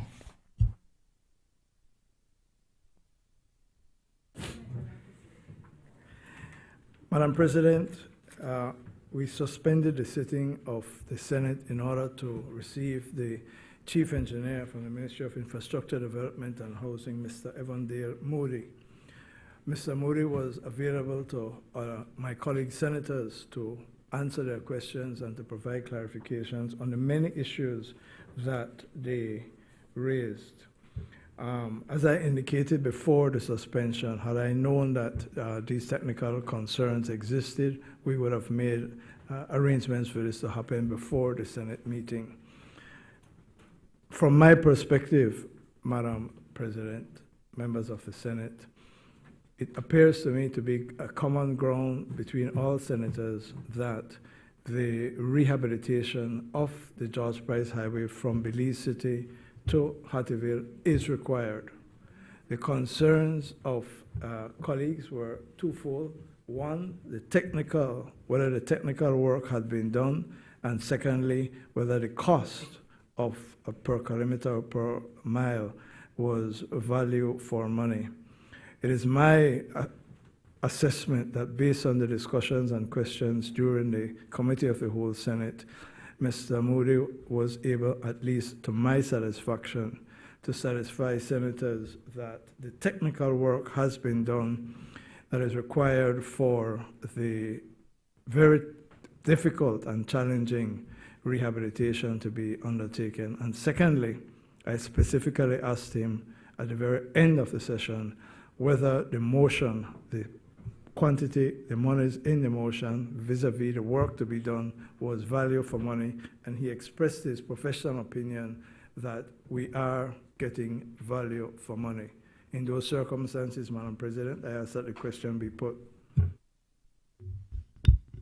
Honorable members, the question is now, therefore be it resolved that this honorable House, being satisfied that the loan proceeds would significantly assist the government of Belize in its endeavor to rehabilitate the George Price Highway to improve efficiency, safety, accessibility, and resilience of Belize's most heavily trafficked road network, approves and confirms that the government may enter into a loan agreement with the Caribbean Development Bank on the terms and conditions set out above, and further authorizes the Minister of Finance to execute and deliver the said agreement and all other documents associated therewith. All those in favor, kindly say aye. Aye. Those against, kindly say no. The ayes have it. I recognize the Leader of Government Business. Madam President, I move that whereas on the 3rd April 2021 by statutory instrument number 34 of 2021, the standing orders of the Senate were amended to allow for the Senate to meet virtually in the interest of public health, public safety, national security, or public emergency. And whereas in view of the increasing workload of the Senate committees and the attendant need to ensure flexibility and efficiency in the discharge of parliamentary functions, it is necessary to enable the Senate and its committees to convene virtually for reasons of expediency. Now, therefore, be it resolved that this Honorable Senate approves the amendment to the standing orders proposed in the draft statutory instrument annexed hereto, and the standing orders of the Senate shall be and are hereby amended accordingly. Madam President, this is a measure that is commended to the Senate to allow us to meet virtually when emergencies or expediency requires.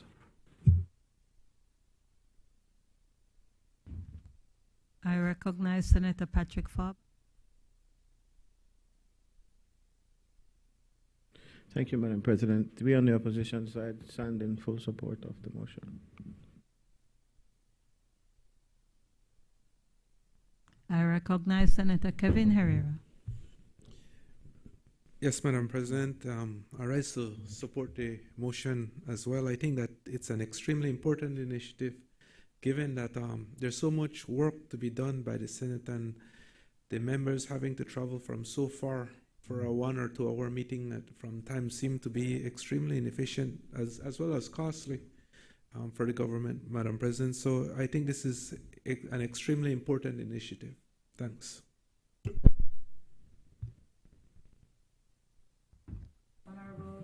Honorable members, that motion. Madam President, first, I want to thank my Senate colleagues for their support, and I seek the indulgence of the Honorable Senate to have this motion taken through all its stages today.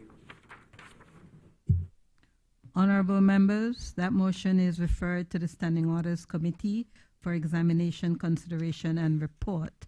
Honorable members, that the question is also that this motion be taken through all its stages today. All those in favor kindly say aye. Those against kindly say no. The ayes have it.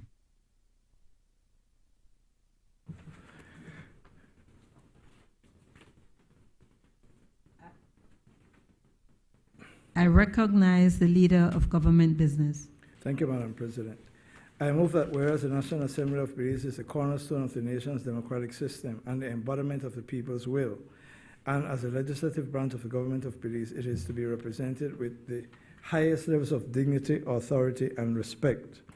And whereas a new parliamentary logo has been created for the National Assembly of Belize to reflect the authority and identity of this country's legislative body, and whereas brand manual guidelines have been developed to establish a clear and consistent framework for the use of the National Assembly's logo, typeface, colors, and brand identity across all communications, ensuring integrity, professionalism, credibility, and national representation. And whereas the Cabinet Secretary, His Excellency Stuart Leslie, has advised the Speaker of the House of Representatives and the Chair of the National Assembly Staff Committee, the Honorable Valerie Woods, of the Honorable Prime Minister's and the Cabinet's approval of the new logo and their support for its formal adoption, now therefore be it resolved that this Honorable Senate adopts the logo annexed to this motion to be designated as the official parliamentary logo of the National Assembly of Belize.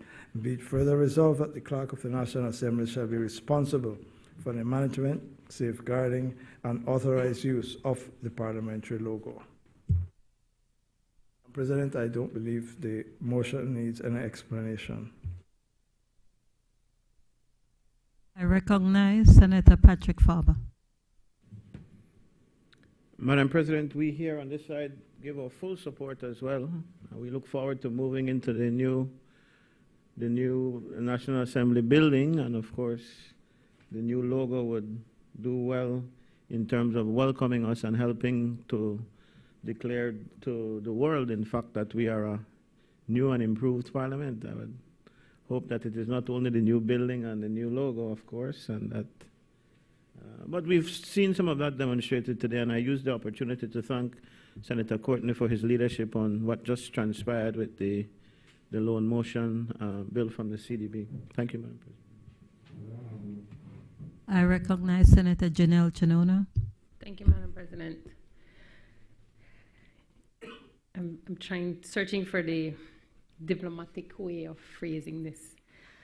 I'm just curious in terms of the process that was afforded the logo, only because on behalf of the creative sector, logos tell the story. We were just at the Barbados jurisdiction, and their logo, two hands upholding historic parliamentary structure, and their scrolls framing it. So on behalf of the creatives, I just wonder perhaps if there's a story to the logo, because I think I fully support that as we re-enter Parliament, that we do so under new branding. But I would only, and again, this is no intimation of anything criticizing the logo. I am just curious in terms of the process, because I do feel that perhaps there could have been an opportunity for a story here and have the logo depict the power of the brutalist architecture and the people's work. And that is my only suggestion. That I don't know who created this logo. The colors are the colors framed there, I think, is mustard, or I'm not one to But yes, I only frame that because I know that when I got this and I circulated, that was some of it that came back, Madam President. And I think it's great that people want to be a part of the process in terms of the new logo, and I commend the initiative and moving forward with it. And as I said, just looking through some of my papers at the Barbados one as the quickest reference, I think it's great that we're looking at these things and having them tell the story of our work here, because I think paramount and testimony to your leadership, Madam President, in terms of making sure people know what happens here and that they feel that this is their work, and making sure that they feel a part of it. Thank you, Madam President. I recognize Senator Kevin Herrera. Thank you, Madam President. Madam President, I think that I think the initiatives in terms of the rehabilitation of the building and the new logo is certainly an important one. I was hoping, though, given that the National Assembly is really the center at which we practice our democratic ideals, that the logo would have represented some of those ideals, and even in abstract terms. And I'm not feeling it looking at the logo. I was hoping that it would have given that type of feeling, but certainly fully support the initiative to continue to improve what we have here. And hopefully at some point we could maybe revisit and look at some of those ideals to have that as a representation in the logo. Thank you.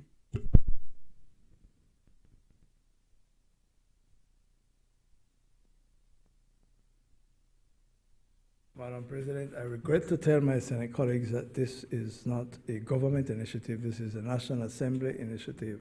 I don't have the answers to the queries raised, Madam President, but Senator Castillo told Senator Herrera that it will grow on him, so give it time. Honorable members, that motion is referred to the Constitution and Foreign Affairs Committee for examination, consideration, and report. Announcement by the President. Honorable members, it has been agreed that the amendment of the standing orders of the Senate Motion 2025 pass this day. Standing Order number 65-1 states that the Standing Orders Committee shall have the duty of considering from time to time and reporting on all such matters relating to standing orders as may be referred to it by the Senate. I therefore suspend the sitting of the Senate to enable the Standing Orders Committee to examine, consider, and report back to the Senate on the motion. All those in favor kindly say aye. Those against kindly say no. The ayes have it. The sitting is therefore suspended until the Standing Orders Committee has concluded its business.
recognize the Honorable Vice President and member of the Standing Orders Committee on behalf of the Chairperson of the Standing Orders Committee. Thank you, Madam President. Madam President, I rise to lay on the table sessional paper number 27/1/15, report from the Standing Orders Committee on the amendment of the Standing Orders of the Senate Motion 2025. Madam President, the committee held its meeting today, December 16, 2025, to consider the motion and agreed that it be returned to the Senate for adoption. The committee further agreed that at its subsequent meeting, it will establish operational protocols that will guide the utilization of Standing Order 12A for meetings of the Senate and committees by electronic means. Thank you, Madam President. Honorable members, that report is ordered to lie on the table. Bills for second reading. I recognize the Leader of Government Business. Thank you, Madam President. Madam President, I ask that the question be put for the second reading of the Gaming and Lotteries Control Bill 2025. May I remind honorable senators that at the last special sitting of the Senate held on 11th November 2025, senators debated the bill, and it was agreed that we would meet to further deliberate on the bill. We met on Friday, 5th December 2025, to discuss the proposed amendments. Therefore, I now intend to move those amendments in the Committee of the Whole Senate for approval. Those amendments have been circulated to all senators. Madam President, I ask that the question be put.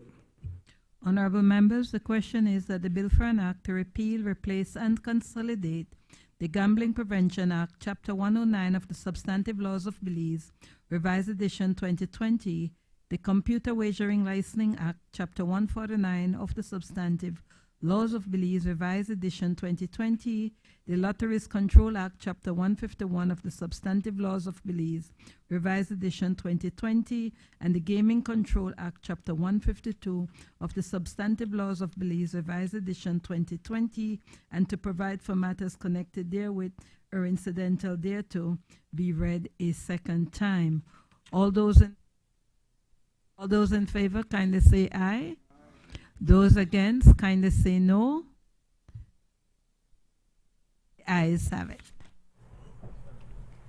Bill for an act to repeal, replace, and consolidate the Gambling Prevention Act, Chapter 109 of the Substantive Laws of Belize, Revised Edition 2020, the Computer Wagering Licensing Act, Chapter 149 of the Substantive Laws of Belize, Revised Edition 2020, the Lotteries Control Act, Chapter 151, and the Gaming Control Act, Chapter 152 of the Laws of Belize, and to provide for matters connected therewith or incidental thereto. I recognize the Leader of Government Business. Madam President, in light of the hour and after consultation, I move that the National Assembly Powers, Privileges, and Immunities Bill 2025, the General Revenue Supplementary Appropriation 2024-2025 Number 2 Bill 2025, and the General Revenue Supplementary Appropriation 2025-2026 Bill 2025 remain in the Senate, and I will move the second reading at an adjourned date. I recognize the Leader of Government Business. Madam President, I rise to move the second reading of a bill for an act to amend the Justices of the Peace Act, Chapter 119:01 of the Substantive Laws of Belize, Revised Edition 2020, to empower select senior Justices of the Peace to issue interim protection orders under the Domestic Violence Act, Chapter 178 of the Substantive Laws of Belize, Revised Edition 2020, in urgent and exceptional circumstances, and to provide for matters connected therewith or incidental thereto. Madam President, with your permission, can we take the next bill together with this bill? You may proceed. Obliged. I rise to move the second reading of a bill for an act to amend the Domestic Violence Act, Chapter 178 of the Substantive Laws of Belize, Revised Edition 2020, to empower select senior Justices of the Peace to issue interim protection orders under the Act in urgent and exceptional circumstances, and to provide for matters connected therewith or incidental thereto. Madam President, colleague senators, these two pieces of legislation come against the background of unfortunately, an increase in domestic violence cases being reported and having to be dealt with various authorities in the country. The intention behind this legislation is to cure a problem, which is that at current, interim protective orders can only be issued by a magistrate, which means when a magistrate court is actually sitting. Unfortunately, a number of these or many of these incidents take place when in the night or on the weekend or on public and bank holidays, when magistrate courts are not in session, and therefore the remedy of an interim protective order is not available to members of the public who are victims of domestic violence. The proposal to cure this difficulty is to amend the two pieces of legislation to provide that senior justices of the peace would have the power to issue the interim protective orders for a maximum of 72 hours. In other words, until the magistrate court becomes available again.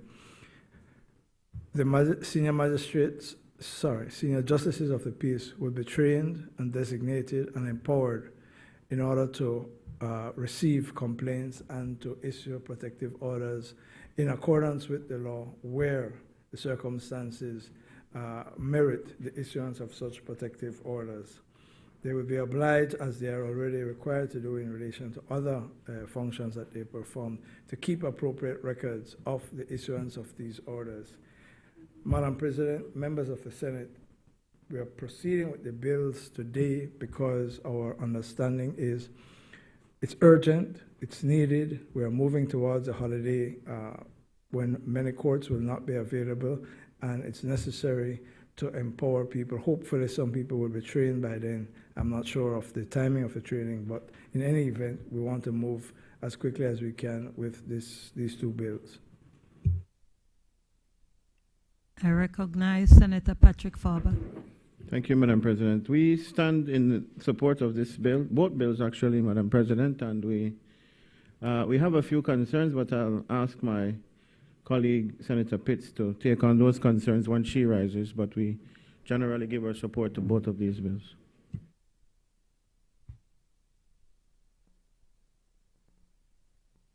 I recognize Senator Janelle Chanona. Thank you, Madam President. We rise in support of the amendments proposed. Earlier, Madam President, I was looking at news from last night, and there's again, more evidence of, as was called out in the introduction of these amendments, somehow this manifestation that some people have the right to hit some people. The video shows a chokehold in this instance, shows other men coming into the situation to try to alleviate it, and still a resistance as if though there is an entitlement. I bring that up, Madam President, because I want to underscore that these amendments deserve full support, but we also need to open the door to make sure that we continue to look for further ways of enhancing, strengthening, and confirming to anybody still in doubt that gender-based violence, domestic abuse, anything related thereto or incidental thereto is unacceptable, Madam President, and it's necessary. These legislative reforms give the structural context, the framework, but it also speaks that culturally we have a lot of work to do, and I think as parliamentarians it is important for us, and I give a nod to the House for physically depicting a stance against it, and calling that it is up to all of us, men and women, to make sure that we set the example, set the tone, send the message that gender-based violence has no place in our society, no place in a modern civilized society. And I frame that way, Madam President, because the United Nations has now classified gender-based violence as torture, to be subjected daily to any type of abuse, mental, physical, online now. It's really telling, and the national statistics support that it's not only increasing in number, it's also increasing in the type of violence. The children are now being victims, deadly show of violence. So I fully support this, and I asked all parliamentarians to support beyond the legislative reform in helping to alleviate the cultural acceptance. It is jarring to look at the data, Madam President, from initiatives like the Spotlight Initiative and UN agencies that show that there is still a significant population, even particularly around rural populations, that believe a man is entitled to treat his family however he thinks they should be treated physically. So we have a lot of work to do, Madam President, but this is an important step. As was called out, the data shows that these instances are happening at the weekend, at night.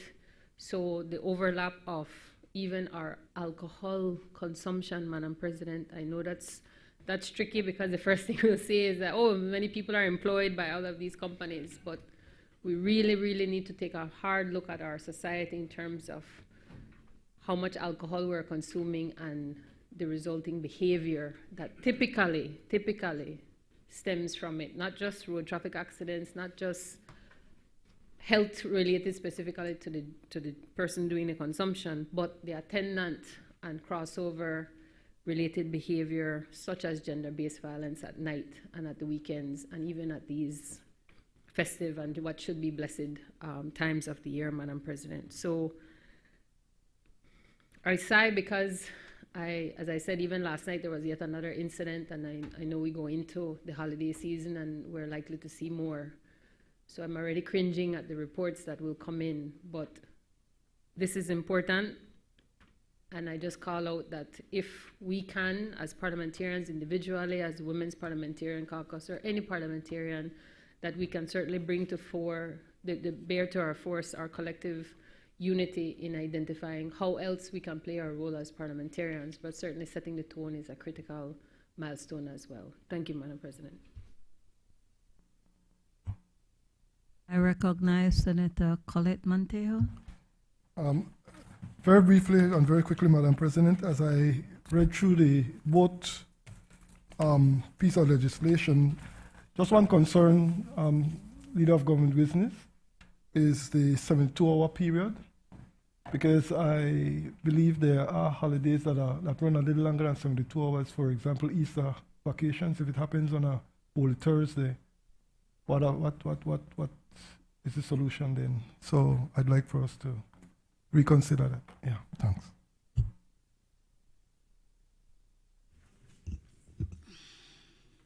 Recognize Senator Sheena Pitts. Thank you, Madam President. Leader of Government Business in jest. Is that one of those things he should have spoken to you with beforehand? Yeah. In any event, I rise to support the bill. Just a few observations for both bills, and I will do them in turn. Domestic violence first, and then the justice of the peace. The Section 3 that proposes a new Section 11A. When you look at 11A3, at the very bottom of 11A3, it directs the reader to the ambit for which the protection order applies, which is Section 5(1)A of the Substantive Act. And Section 5(1)A includes Roman 1 through to 7. I recommend Leader of Government Business to ask the drafts people to include not only 5(1)A, but 5(1)B, which says, direct that the order be applied for the benefit of and extended to a parent, child, dependent, other member of the household residence, or de facto spouse, because those persons are included under who can be victims of domestic violence. And so when you're looking at issuing an order taking into consideration 5(1)A, how it is written, it excludes those other persons, and I think properly speaking, any protection order ought extend to 5(1)B, case in point, the unfortunate circumstance we experienced earlier where it was not only the mother that was subject to femicide, but also the children.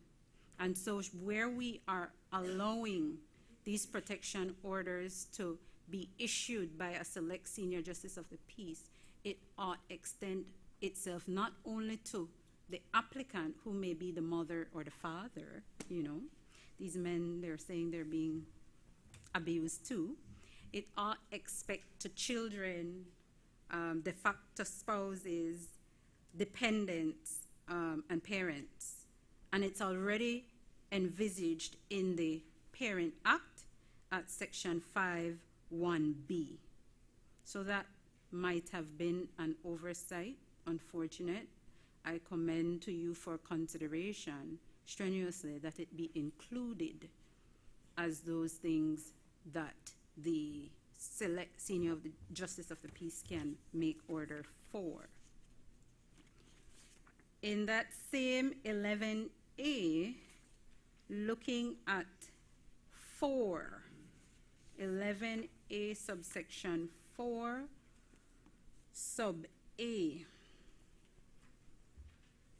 in determining whether or not to impose one or more of the prohibitions or directions under 5(1)A, I say 5(1)A and B, in an interim protection order made under this section, the select senior justice of the peace shall, without limitation, have regard to the following: A, the nature, history, or pattern of the domestic violence that has occurred, and whether any previous order or interim order has been issued. There I take issue with, though not, you know, as strenuously as the one before, but the use of the conjunctive word "and." I'm recommending that A is split in two, and we leave nature, history, or pattern of the domestic violence that has occurred on its own, and then whether any previous order or interim order has been issued on its own, because you don't want to have the conjunctive word there and untrained, legally untrained senior select justice of the peace take it to mean that there has to be the presence of both those things in order to move them one way or the other. In B, it reads, the need to protect the applicant and any other person for whose benefit. And where that says "and any other person," that lends credence to my strenuous suggestion that 5(1)B should be there at 11A3, because we're having 11A4B making reference to other person when the earlier provision does not even extend to other persons. In any event, B says the need to protect the applicant and any other person for whose benefit an order has been issued from further domestic violence. I think we need to make a distinction between orders that has been issued in the past and now orders that can be issued, because it would read to suggest that you take into consideration circumstances only where there have been pre-existing orders in the situation. And I think that is a mishandling of trying to achieve the best objective in the circumstances. So for B, we can separate it again to look at protecting the applicant or any other person for whose benefit has been issued, or protecting the applicant and any other person for whose benefit the order will apply.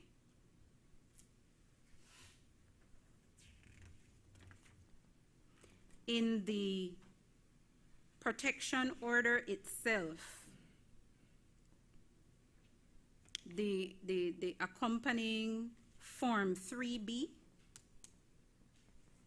and this is a small observation from practice on the ground. At the very end, page 7, it says the terms of this order, if the said so-and-so fails to comply with any of the terms of this order, you shall be liable to imprisonment and or a fine pursuant to section 23 of the Act. My recommendation is 2 alternatives. Much like we do in the High Court for injunctions, you put the penal notice at top in block bold capitals, or if we keep it the same way, specify how long the imprisonment and specify how much the act, because that lends itself to the respondent understanding exactly what he or she faces should they breach the order. And I think that that is important in these circumstances, and it ought be an obligation on the Senior Select Justice of the Peace to say just that to the respondent, and it should be included in the Justice of the Peace Amendment Bill.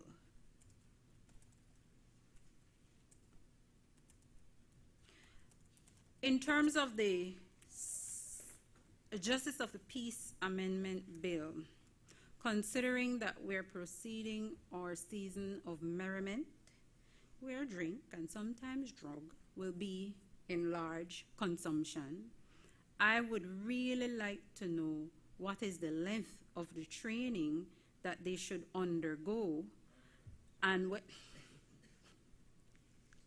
And then if it is 5 years, are we really doing this?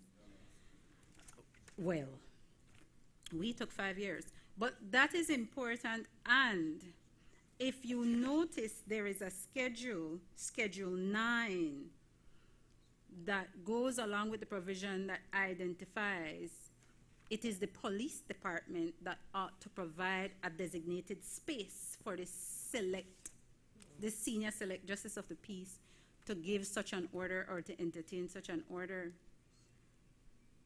And perhaps it is the solution they can find, readily available without needing much money to put into making this a reality. But when you think about districts like Toledo, where the villages are so far in between each other, are we really asking someone to leave from however far they are and go and find the main police station? Because that, I find, is a recipe to have somebody just grin and bear and try to make it through a weekend. I don't find that that solution serves the purpose in specific localities. I also want to learn, we are identifying Senior Select JPs, but are we doing anything to ensure that there will be a Senior Select JP in every locality, and especially in the areas where we already know we can come the men drink from Friday until Sunday?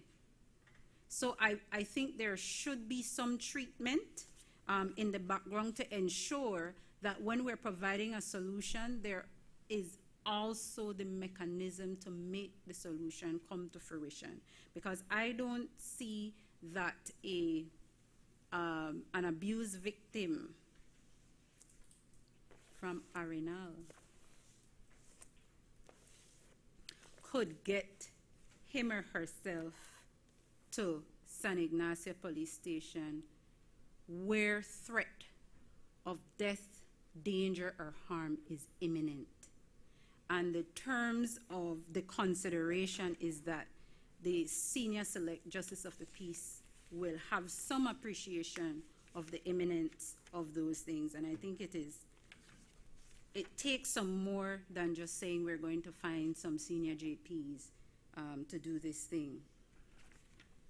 I note in section 3, the proposed amendment at 4A6, that says a select senior justice of the peace may be remunerated in the maximum amount of $100. Who is paying that $100? I think the act should be clear on who is paying it. And if it is that the applicant is being burdened with this, then I'm saying that we're not providing a solution. Because as it is, some applicants are burdened with having to pay $4 for the paper from court, and then $50 from some of the police officers who would do it for so cheap to serve the summons. So that issue of the senior select justice of the peace being afforded the maximum of $100, I understand why they want to do that, but I think it needs to be clear who will pay that. And my suggestion is that it could be anyone except the applicant. It should be the government, the judiciary. The point that Senator Montejo raised is real for two reasons. What we have not done, myself being a part of some meetings that we had in trying to address this issue, one of the problems why a quick solution like this is workable is because some magistrates' court hear these kinds of matters on certain days only.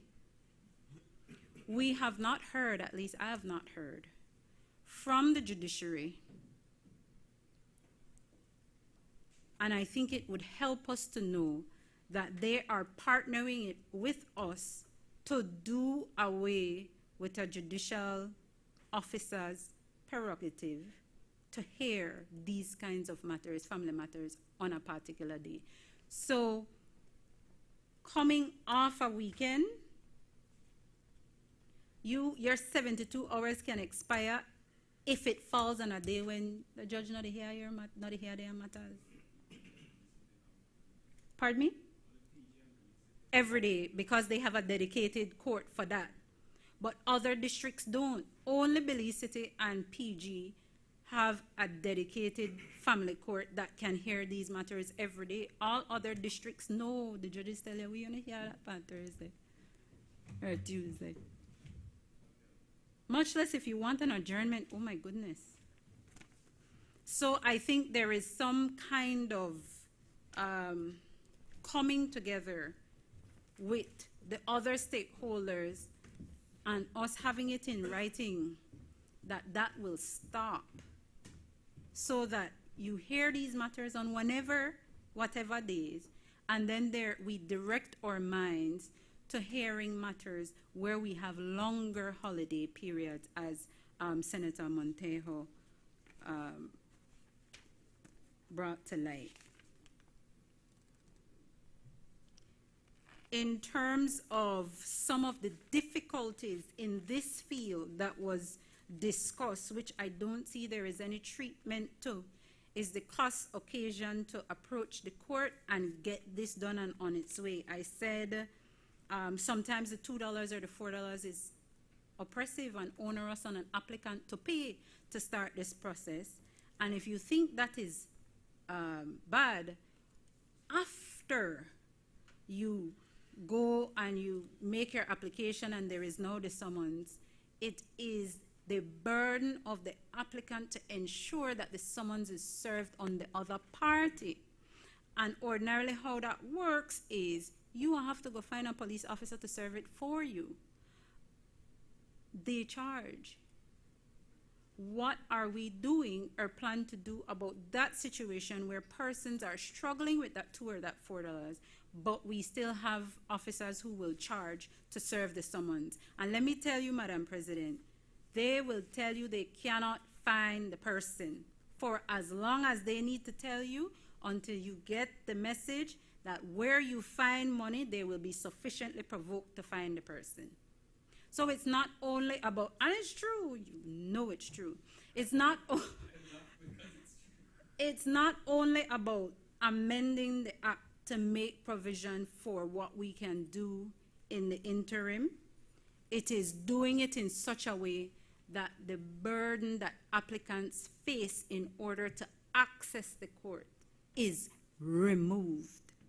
And so the feature of paying to take out the summons, the feature of paying to serve the summons that needs to be addressed, the feature of court sitting on whichever day they decide to hear these matters need to be addressed. And we have seen where you can approach a judge, because the court is the judge, and there is a certain extent to which you can go to get matters done and heard. In cases like, in districts like Toledo, in districts like, is it Corozal? Yes, Corozal, because there are areas that are so far from where a police station is. We have to direct our minds to providing a mechanism where a select senior justice of the peace can act outside a police station, that they don't need to go to a police station, but there must be some way to bridge the gap. And if it is, we can properly appreciate that the court is the judge, and we're affording a justice of the peace shared jurisdiction, even if for only 72 hours like that of a judge, you have to go a bit further to sharing that that senior select justice of the peace is also the judge wherever he or she is, because what we would not want to cause to happen is go through the trouble of doing all of this, and then still there will be instances, situations, and areas where this will not be felt. Thank you, Madam President. I recognize Senator Roselle Arana. Good afternoon, good evening, Madam President. I rise in full support of the bill, the amendment.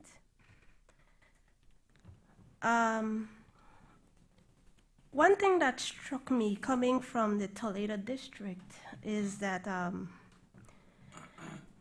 for example, the region where we live, there is only one police station, and it is situated in Barranco Village. However,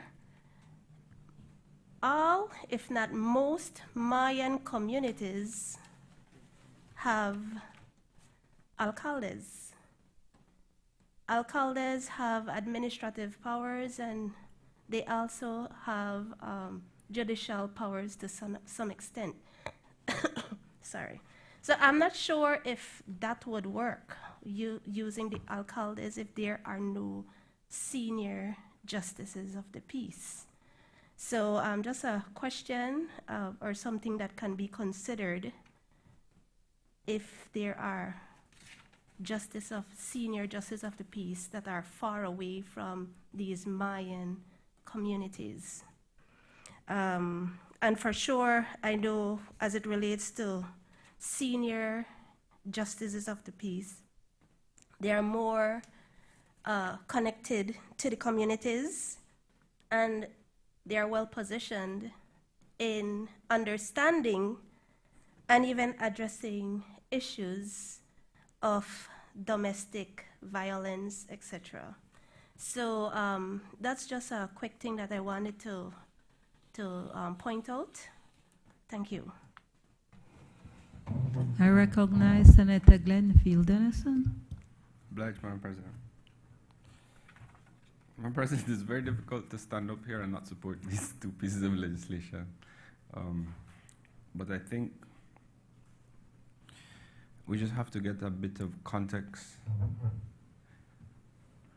The power that is now being given to justices of the, is now being proposed to be given to the justices of the peace, is in fact a judicial function. It is a situation where the justices of the peace will be asked to be a court, to sit as an officer who will decide upon the rights of individuals. And in this particular case, ex parte,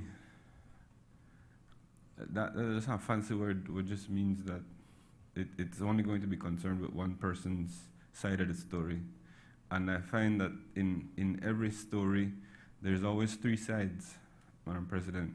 Your side, my side, and the truth, right? And so I think it's important that it doesn't get lost on us that where we intend to have people act as judicial officers and have great respect for the justices of the peace, understand they were consulted in this one, that we have to make sure that it's not a Lee Simidimi training, right? Because I myself am afraid to have to sit on a hearing like this. Family court magistrates are a very specialized breed of legal officers who deal with and understand that system better than most people. And I don't know that it's going to be not a steep learning curve for anybody to try to exercise the powers that now is only exercisable by family court magistrates. Well, magistrates sitting in their family court capacity. Because my learned friend, my colleague, Senator, is right that some magistrates only sit one day a week as a family court. And it is only on that particular day that they will be exercising that function. So I want to propose a few things. Not instead of this, but in addition to.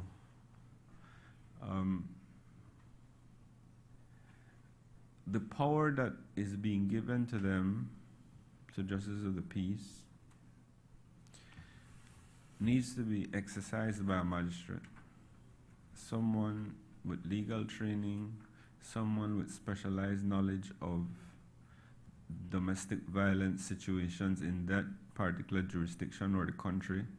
And I want to suggest that we either find a sitting family court magistrate or we train a sitting family court magistrate or we pay them a little extra to be on call 24/7. If they have to rotate it, whatever it is they have to do, so that the powers that already exist in Section 11 of the Domestic Violence Act can be exercised and accessed by citizens at all times. I think that is a solution that will help the system move along faster, whether in addition to this or in substitution to it. But the point is this: both Senator Montejo and Senator Pitts are correct. The interim order is only for 3 days. It will expire. It will likely expire before it is served.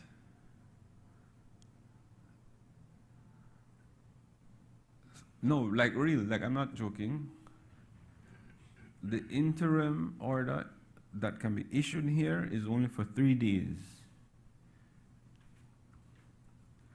I am telling you, the realities are that these orders, even when issued by the court, are not being served in 3 days. So the person against whom the order is being made will not have noticed that the order is made against them until they are served. And I'm not sure that it will serve the deterrent purpose that I think we need it to serve.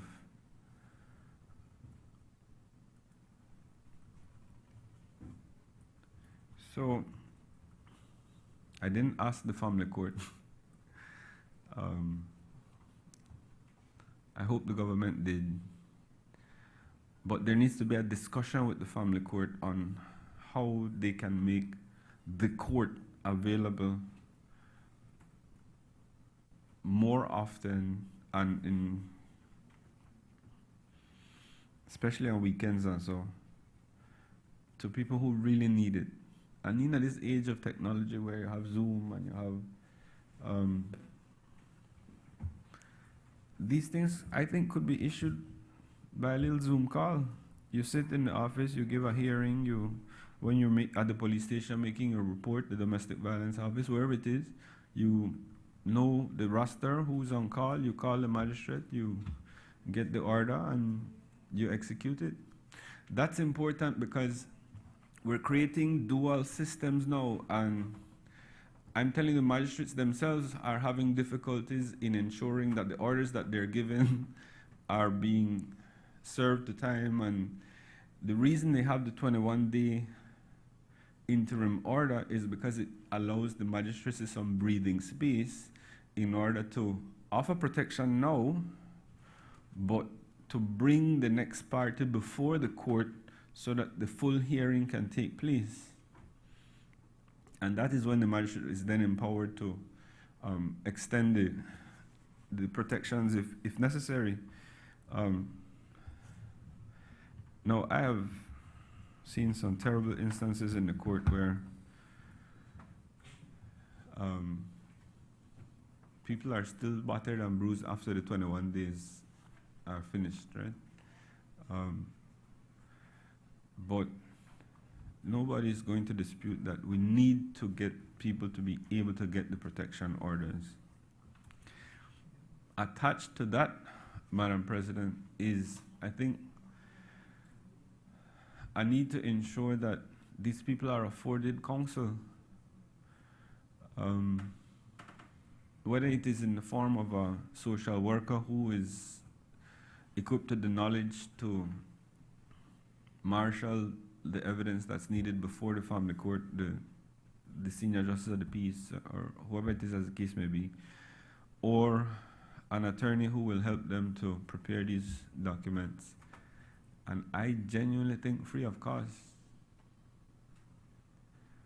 At no cost to the individual who's making it, because we talk about cost of living and so, but financial abuse is real. And how do you tell a woman whose abuse is financial to find $54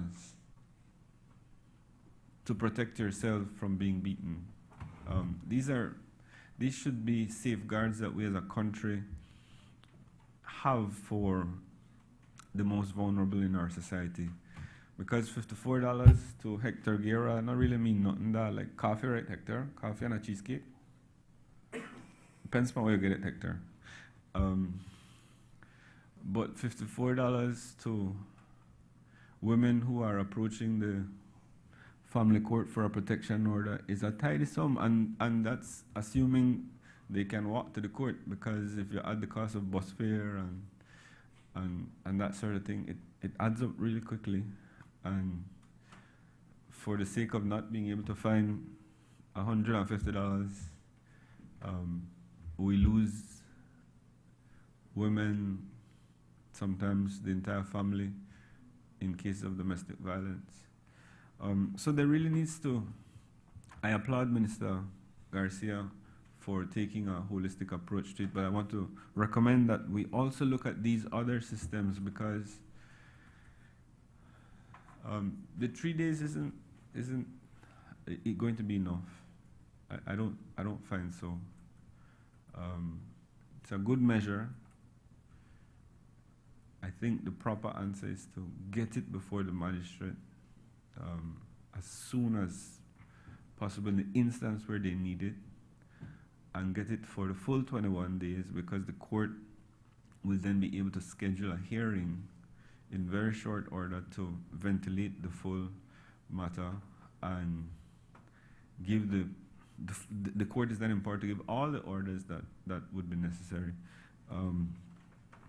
But like I said, it's hard not to support this leader for government business. So I just make those recommendations, and thank you, Madam President.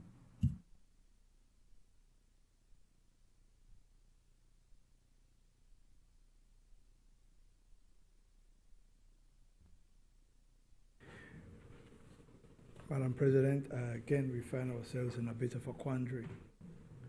It is my understanding that the Ministry of Human Development and others wish, the Attorney General's chambers wish this to move forward with dispatch.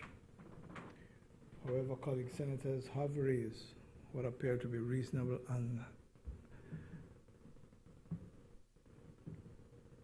necessary amendments in order for the bills to be effective. I had looked at a couple of the amendments proposed by Senator Pitts, and some of them I believe can be done in committee and can use the clerk's power to correct and to make slight edits.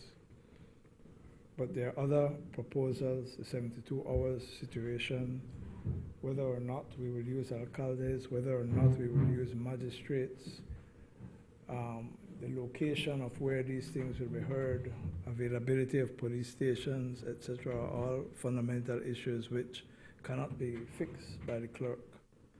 And so we have a choice.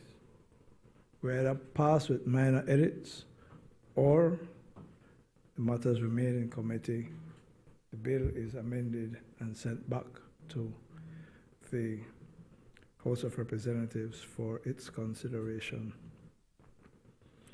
Madam President, I will ask that the question be put, and if the discussion in committee means that it remains there, it remains there. But we can have a full discussion on the bill in committee. But I ask that the bill be put. The question be put.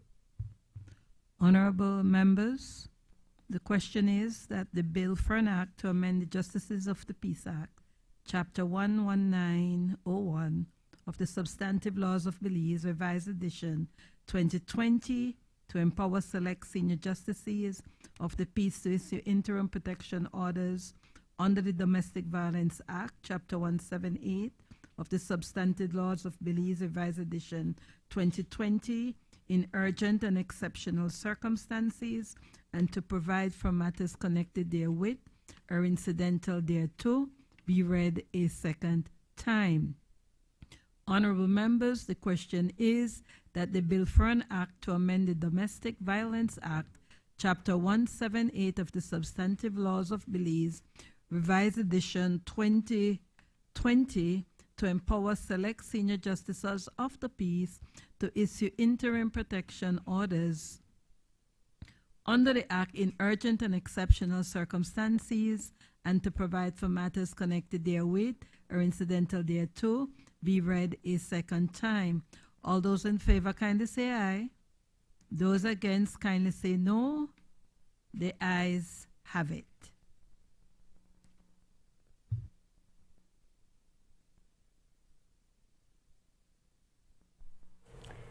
Bill for an act to amend the Justices of the Peace Act, Chapter 1901 of the Substantive Laws of Belize, Revised Edition 2020, and the bill for an act to amend the Domestic Violence Act, Chapter 178 of the Substantive Laws of Belize, Revised Edition 2020.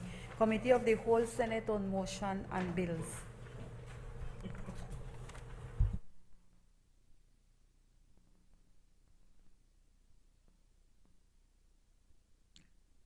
Honorable members, in accordance with Standing Order 68A, the Senate will now resolve itself into the Constitution and Foreign Affairs Committee, a committee of the whole Senate, to consider the motion referred to it, and thereafter, in accordance with Standing Order 54, the committee of the whole Senate to consider the bills that were read a second time.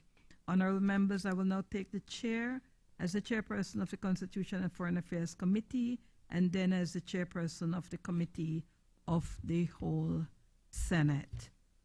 Honorable members, I now call to order the Constitution and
recognize the Leader of Government Business.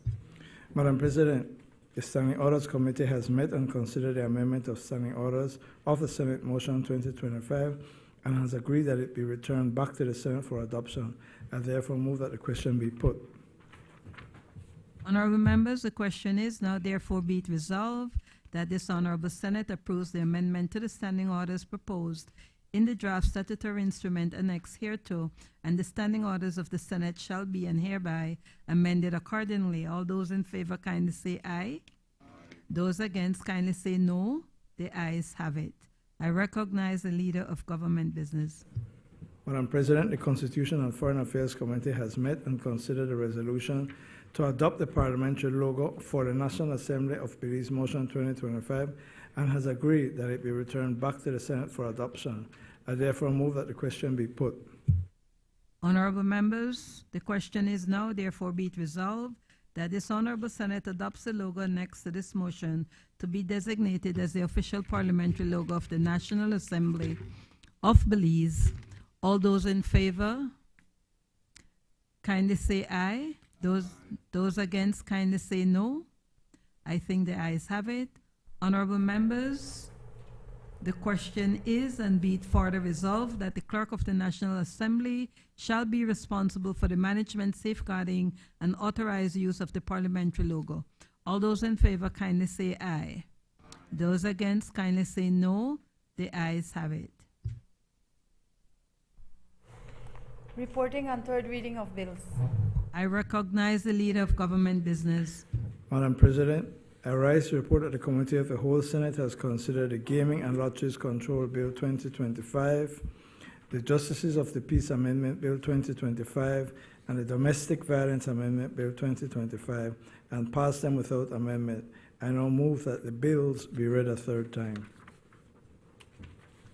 Honorable members, the question is that the bill for an act to repeal, replace, and consolidate the Gambling Prevention Act, Chapter 109 of the Substantive Laws of Belize, Revised Edition 2020, the Computer Wagering License Act, Chapter 149 of the Substantive Laws of Belize, Revised Edition 2020, the Lotteries Control Act, Chapter 151 of the Substantive Laws of Belize, Revised Edition 2020, and the Gaming Control Act, Chapter 152 of the Substantive Laws of Belize, Revised Edition 2020, and to provide for matters connected therewith or incidental thereto, be read a third time with amendments.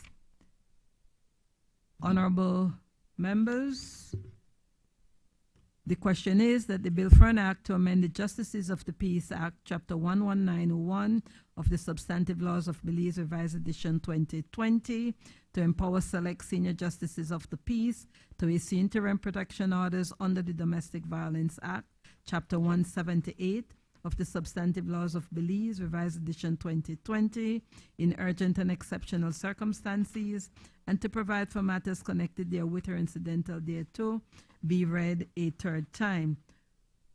Honorable members, the question is that the bill for an act to amend the Domestic Violence Act, Chapter 178 of the Substantive Laws of Belize, Revised Edition 2020, to empower select senior justices of the peace to issue interim protection orders under the Act in urgent and exceptional circumstances, and to provide for matters connected therewith or incidental thereto, be read a third time. All those in favor, kindly say aye. Those against, kindly say no. The ayes have it.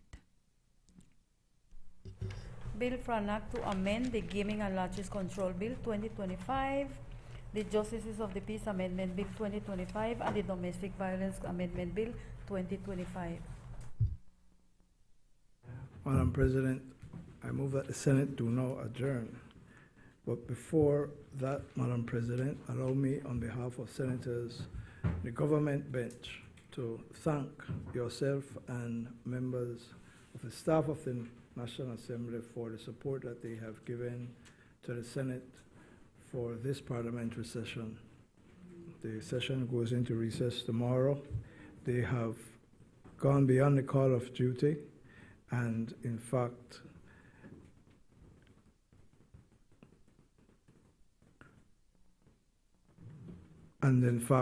they have served us well. In addition, Madam President, I'd like to thank all colleagues. We have had an extraordinary amount of meetings and committee meetings, and most of us have attended as best we can in service to our country and parties and other stakeholders. Madam President, we are in the Yuletide season, and I would like to wish yourself, your family, the members of the Senate, all senators on all sides, and the staff of the National Assembly truly blessed and safe Christmas and New Year. It's a time for sharing with family and friends and for pause and reflection on what our country and our people are going through, and to bring hope for a better tomorrow in 2026. So for myself and my family and those of us on the government bench, I wish everyone a blessed and safe Yuletide season and a Happy New Year. Thank you, Madam President. Sorry, Madam President, I thought you were giving members an opportunity to wish Yuletide first. Well, Or- you do wish, you had asked to speak on the adjournment, Yes. or we can proceed with the Yuletide and then you speak. Or no, I think you should speak and we end with the Yuletides. Thank you, Madam President. Apologies for the confusion.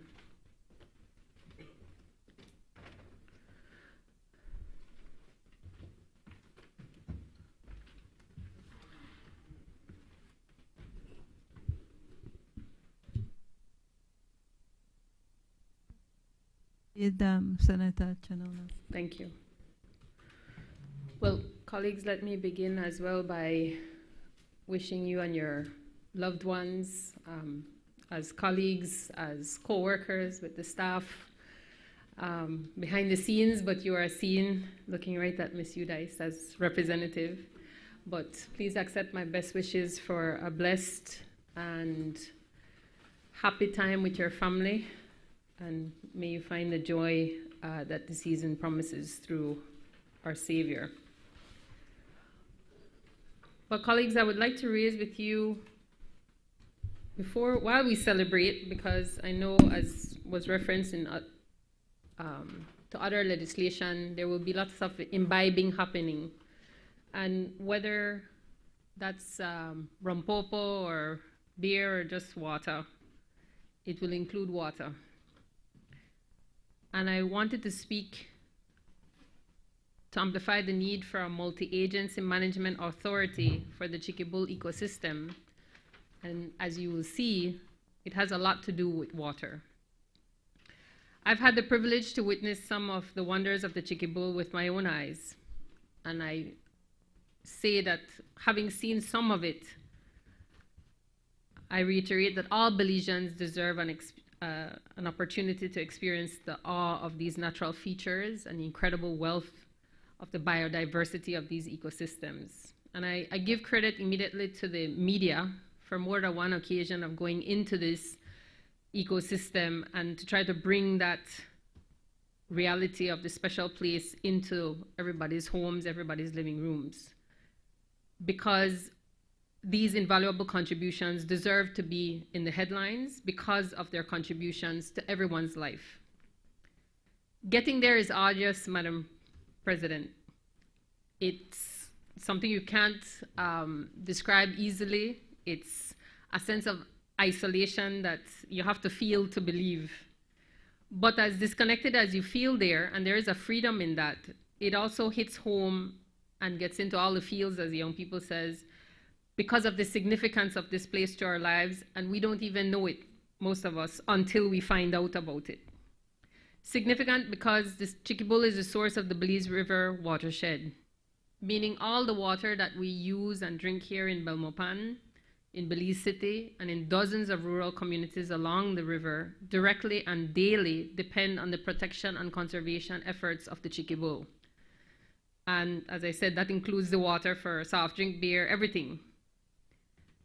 There's a lot we can live without, Madam President, but water is not one of them. So the protection, regulation, and overall governance of this protected area is tantamount to national security. And it is why we ask all members to support national efforts to create a multi-agency management authority for the Chickie-Bull.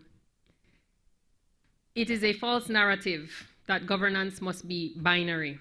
Only this one, only that one, only NGOs, only private companies. We reject that entirely. As a nation, we must resolve to ensure that any shifts in our governance and regulations of areas such as the Chickie-Bull must be grounded in clarity, must ensure accountability and transparency, and must serve the best interests of the ecosystems, because that's in the nation's best interests. To frame this position, Madam President and members, I'll beg your indulgence in letting me take you on a little journey, a journey in the day of the life of a ranger of the Friends for Conservation and Development, alongside the Belize Defense Force members to protect the Chickie-Bull. And if there was ever a dynamic duo, these two forces, one of nature and one of military dedication, is truly a valued and respected partnership. It's June, and there's a roar of a tractor's engine, an old tractor, mind you, so you know that loud.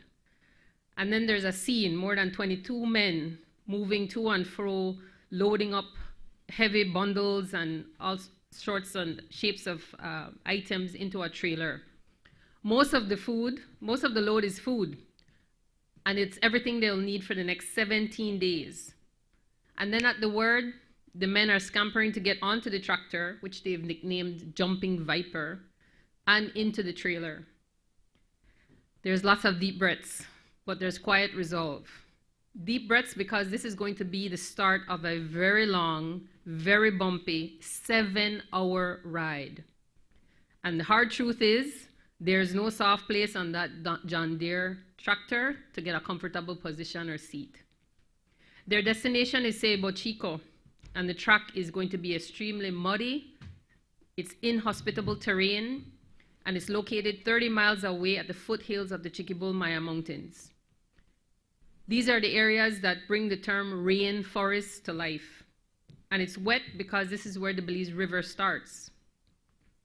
But today, the men aren't worried about getting wet. They have two goals in mind. One is to detain Guatemalan gold panners from operating illegally in this vast wilderness, because recent studies and maps have shown that Guatemalans have disrupted over 200 acres of the riverbank as they look for gold nuggets. Another team will head to the Rio Blanco and will be cutting cattle fences. Cattle owned by a Guatemalan family is situated and operating inside Belize's adjacency zone. The rangers and soldiers are the first to witness the immediate impacts of this activity. The murky water rolling down the mountains.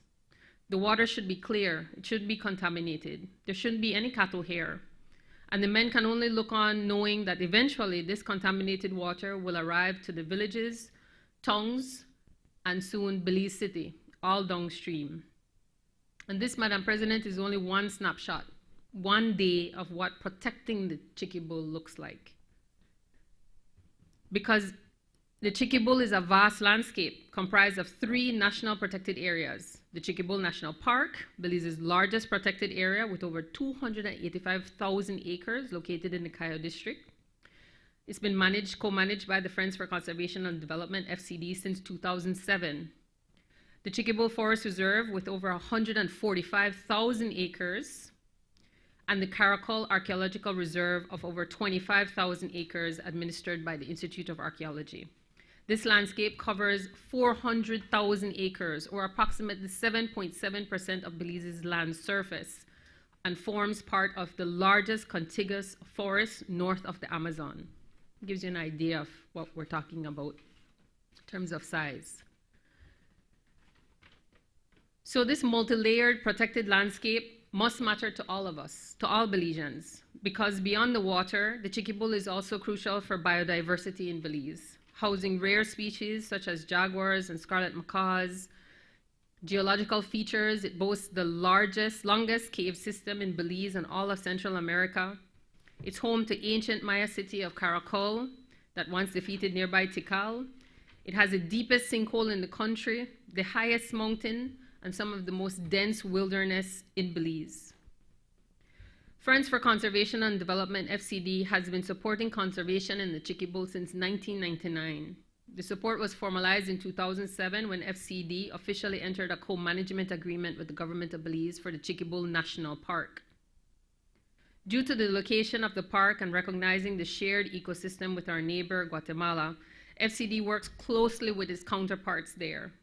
And this is the type of binational cooperation and environmental education and outreach that's critical to containing and reducing the cross-border human footprint, protecting and conserving the integrity of the watershed, supporting the reservoir for biodiversity, drinking water, hydropower, agriculture, recreation opportunities, and so many other goods and services to over 40% of Belize's population. That's almost 1 out of every 2 Belizeans having a direct benefit from the work that's being done in the area. It's another number for you, Pastor. So these 3 protected areas of Chiquibull are interconnected. The Chiquibull Forest Reserve is largely surrounded by the National Park, and the Caracol Archaeological Reserve is adjacent to the Chiquibull National Park.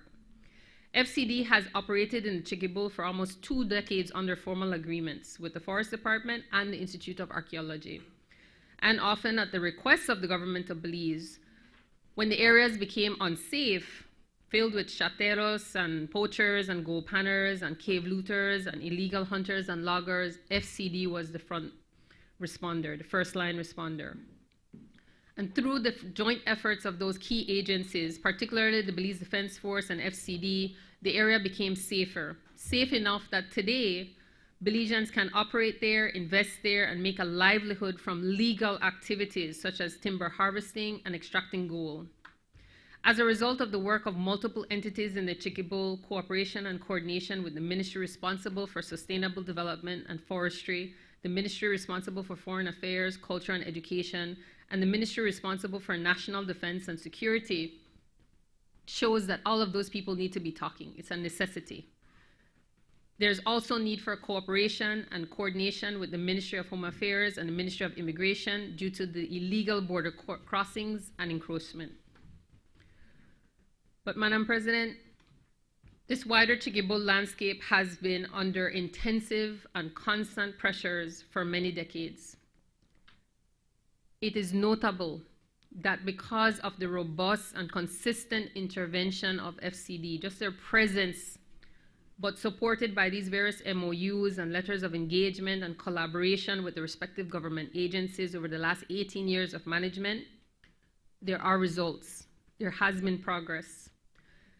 This progress was even called out recently at the 26th Annual General Meeting when they reported that alongside working with these entities, the forest canopy along the western border has started to recover and wildlife species have begun to return. There was a time, Madam President, when you flew over and you knew exactly where the border is because that's where the clearing started overhead. And as this forest cover has recovered and the species have returned, there is a sense of security and stability returning to the Chiquibull. From 2015 to 2021, data analysis showed a decrease in forest areas being cleared. The rate of clearing remained stable from 2021 to 2023, showed a slight increase in 2024 to this year. The cumulative forest cleared for 2024 in the Chiquibull National Park and Caracol amounted to approximately 4,848.76 acres, representing a 52% reduction from 2015. The white-lipped peccary that was rapidly becoming locally extinct in the Chiquibull now appears to be regaining its natural territory. They've documented a herd of more than 80 individuals, and they're seeing them frequently. The activities of these architects of the forest are responsible for forest regeneration and health that are necessary to protect the Belize River headwaters. Châtel leaves, once being removed from the landscape by thousands and thousands, by hundreds of Guatemalans, are now flourishing, and illegal logging in areas like the National Park and Caracol has been abated. All that to say, the cultural heritage being discovered and documented by FCD in the Chiquibull caverns and surrounding landscape has highlighted the extent and sophistication of the Maya in the Chiquibull, and their presence are recovering what are natural national assets. And if the Chiquibull had a poster creature, Madam President, it might likely be the scarlet macaw. The scarlet macaw is known to occur in Belize with only 250 individual parrots before FCD's efforts. It's now showing a promising and healthy recovery with over 350 individual parrots. FCD has documented in the 2025 scarlet macaw nesting season a very successful program with 21 nests and having 40 chicks fledgling and contributing continually to the scarlet macaw wild population. FCD has been doing the scarlet macaw work for years, primarily in the Chiquibo Forest Reserve, with scientific permits granted by the government of Belize. It is a clear example of the investment that a non-governmental organization has made in science, protection, and community activities that are bearing results for the public good and for not-profit, adding value to the efforts of regulatory agencies and for-profit businesses working together for our country's sustainable development. Chiquibo does not have, or has its share of danger still. Now we're seeing the rise of cattle ranching activities. It is restricted currently to the adjacency zone, but it continues to expand north and south. There are almost 2,000 acres occupied by Guatemalans with active cattle pasture lands in the Caracol and Chiquibo National Park. Illegal gold panning activity continues, small in size, but persistently, and primarily being led by Guatemalans. Poaching for macaws and other wildlife, either for subsistence or commercial purposes, continues to threaten emblematic species. Alarmingly, there has even been the discovery of an active cocaine laboratory within the 4 kilometers inside Belize in the Chiquibo, and it raises new concerns of the narco production or the presence of narco production in Belize's protected areas. It is within this context that it becomes imperative for FCD as a not-for-profit, non-governmental organization to continue its work with the necessary governmental support. FCD's efforts provide a robust monitoring presence and a credible deterrence in areas that are distant, rugged, and more dangerous as the time passes. Madam President, there is a growing and concerning narrative that suggests that certain protected areas belong to particular organizations. This one is for the NGO, that one is for a private company, that one is for the cultural institution. We don't think that narrative is correct. And lament to say that the situation playing out in the Chiquibo is not unique. It's also playing out in other protected areas. We're finding out that certain protected area managers are finding out about logging concessions from the concessionaires, not even from their government partners. We're seeing the deterioration of biodiversity loss and land degradation in places that had rebounded with the presence of NGOs doing the work of management through the co-management agreements when these long-term licenses are given. And we're seeing confrontations begin when it comes to enforcement and research and monitoring in the reserve. And it's putting these organizations into the position where day-to-day activities like patrols and research and monitoring are being affected.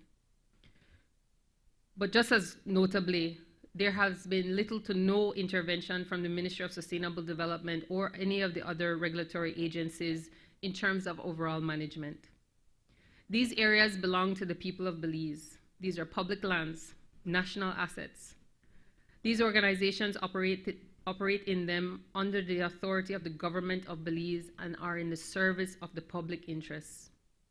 Organizations like FCD have been operating in the Chiquibo from the time when it was unsafe, when it was teeming with Guatemalan encroachers. FCD's collaboration with the government, particularly through the Forest Department and BDF, has been pivotal in making the area safe. FCD's contribution to the protection efforts of the Chiquibo through the implementation of PAC funds has been significant, but in total over the last 18 years, FCD has invested over $15 million through various non-governmental grants. This begs the question, if FCD was not present all those years in this remote location doing this work in protection and conservation, what would the landscape be like today? Conservation organizations like FCD are not obstacles to development. Quite the contrary. They are part of the foundation that has made lawful access, safety, and opportunity possible in the first place. Today, FCD is facing a new set of challenges, and these hit at the very center of its operations. FCD's personnel are being barred from reaching their locations of work, and the organization's activities are being restricted. There have been serious delays in getting the usual permits for FCD to do its work, and going into 2026, this impacts the conservation effort on the ground for scarlet macaws and other key monitoring species programs. There have also been instances of losing necessary donor funding because FCD had to await the necessary support letters from the respective government agencies. Beyond this, with the onset of a paved road reaching as far as Caracol and the development of a new economic node in the area, a safe and secure environment will be necessary to provide the confidence for visitation and investment. Therefore, we believe it is timely that a multi-stakeholder governance body for the Chiquibull be established and that a sustainable development plan for the Chiquibull Mountain Pine Ridge Caracol complex is approved so that all the institutions, government, non-governmental, private sector, everyone can be involved and be better aligned in the overall objective of the conservation of the Chiquibull ecosystem for all Belizeans. The Chiquibull is a vital part of Belize's territory and one we collectively need to protect and cherish. We therefore ask for the government's and everybody's support for FCD, a 26-year-old nonprofit, non-governmental organization with a proven track record for protecting this vital ecosystem and the buffer areas for present and future generations of Belizeans, and the call for a multi-agency management authority to properly oversee the management of the area with the necessary government, non-governmental, and private sector representatives. The role in the FCD in the Chiquibull complex is necessary. Pressures and threats are taking new forms. And when that happens, Madam President, it will not be a loss for one organization. It will be a catastrophic loss for all Belizeans. I commend this to the Senate. Thank you. I recognize Senator Patrick Farber. With your indulgence, Madam Speaker, Madam President, we ask for clarification on the matter of speaking on the adjournment. I'm not sure under which standing order Senator Chanona made her intervention, but I'm told that our colleague, Senator Gabriel, sought to speak on the adjournment under 11.2 and is being denied, even though he submitted his request to do so well in advance of the time. And I think he's saying that the response is that he's not able to speak because a minister who would respond or who would authorize a response would not have the opportunity to do so today. I think that is unacceptable.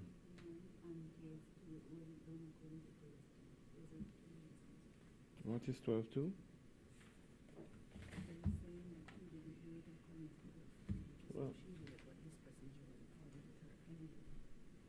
Well, 12.2 to me speaks to a different thing. So maybe first, can you clarify, Madam President, under which of the standing orders Senator Chanona was allowed to intervene, and then can you shed some light on what happened with the request with Senator Zatina? Sure, Senator Farber. Let me say that Senator Chanona's request came under Standing Order 12, 2 specifically, and under Standing Order 12.2, it says a senator who wishes to ask leave to move the adjournment of the Senate for the purpose of discussing a definite matter of urgent public importance shall, before the commencement of the sitting, hand to the President a written notification of the matter which he wishes to discuss. The President shall refuse to allow the claim unless he is satisfied.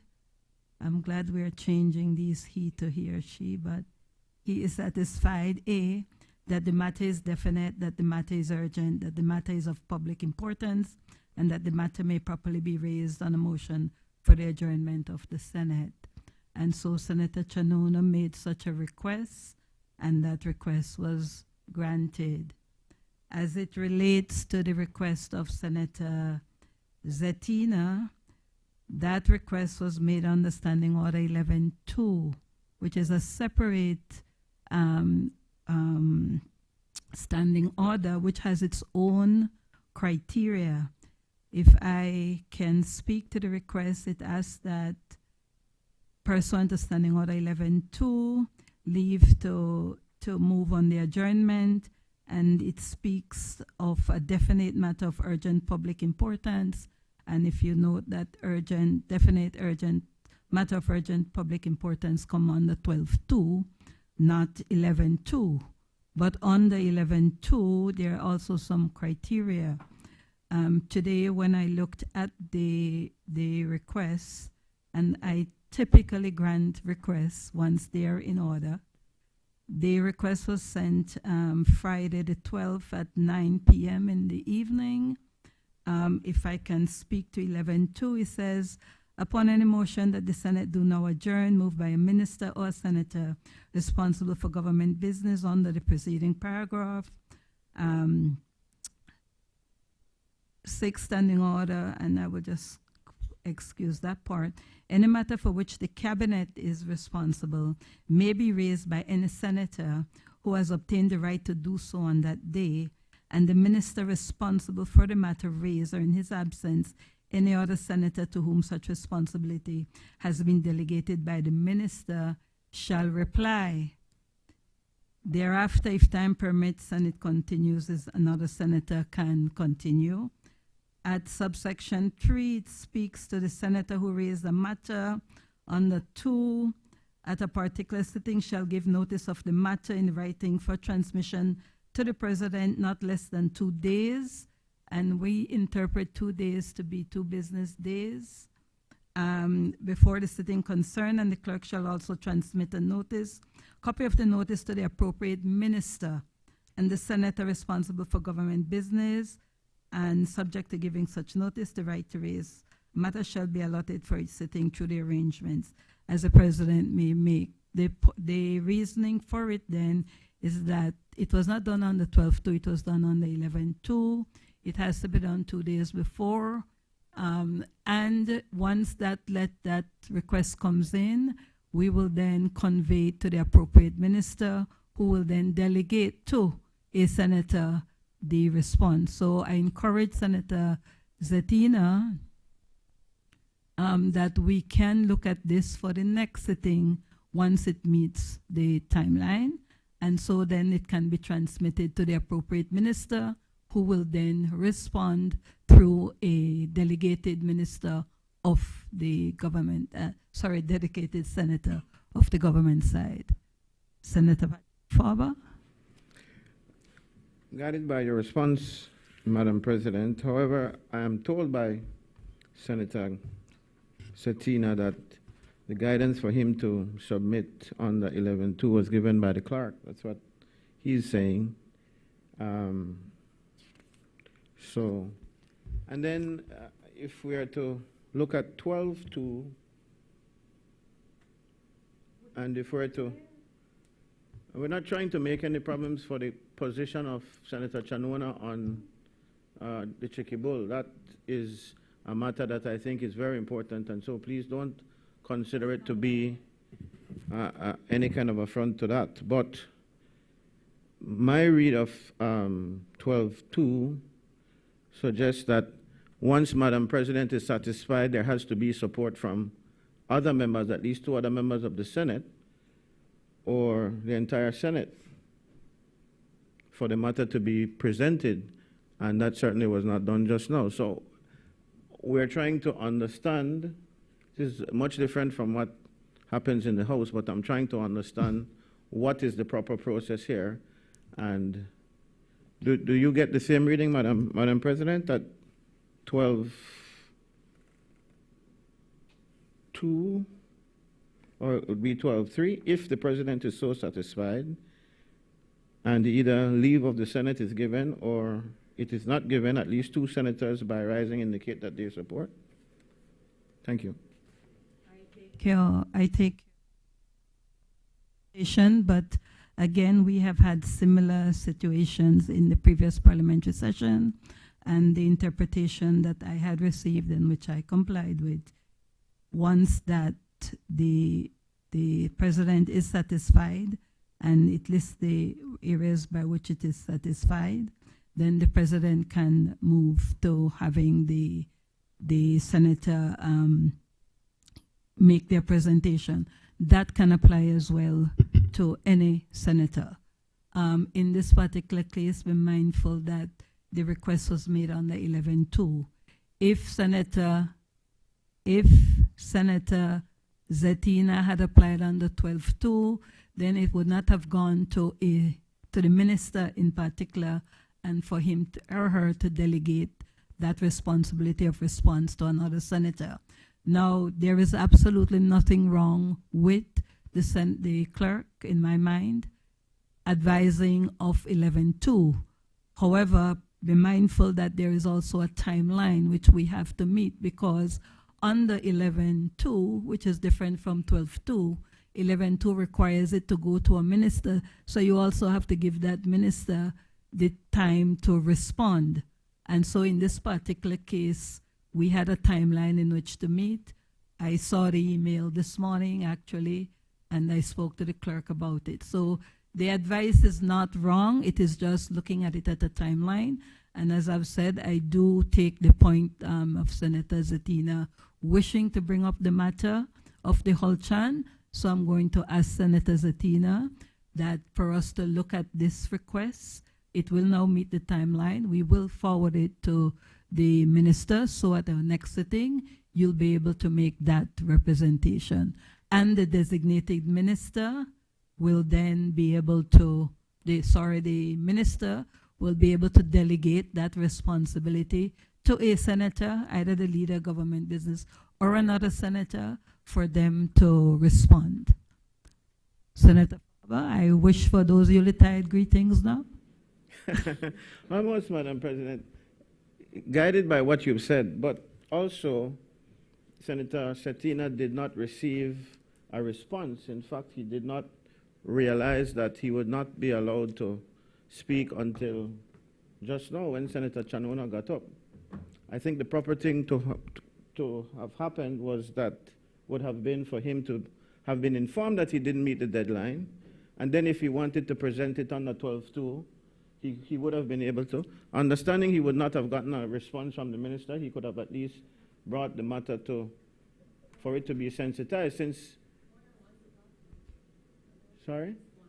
Yes, I understand that, but he could have, because I'm understanding from 11-2 that all that is necessary, 12-2, all that is necessary is for him to give in writing the notification or the request at the start of the day as opposed to the 2-day deadline, since a minister would not need to respond. So I think he could have gotten that opportunity to do so if he had been notified much earlier that he did not qualify to speak on 11-2.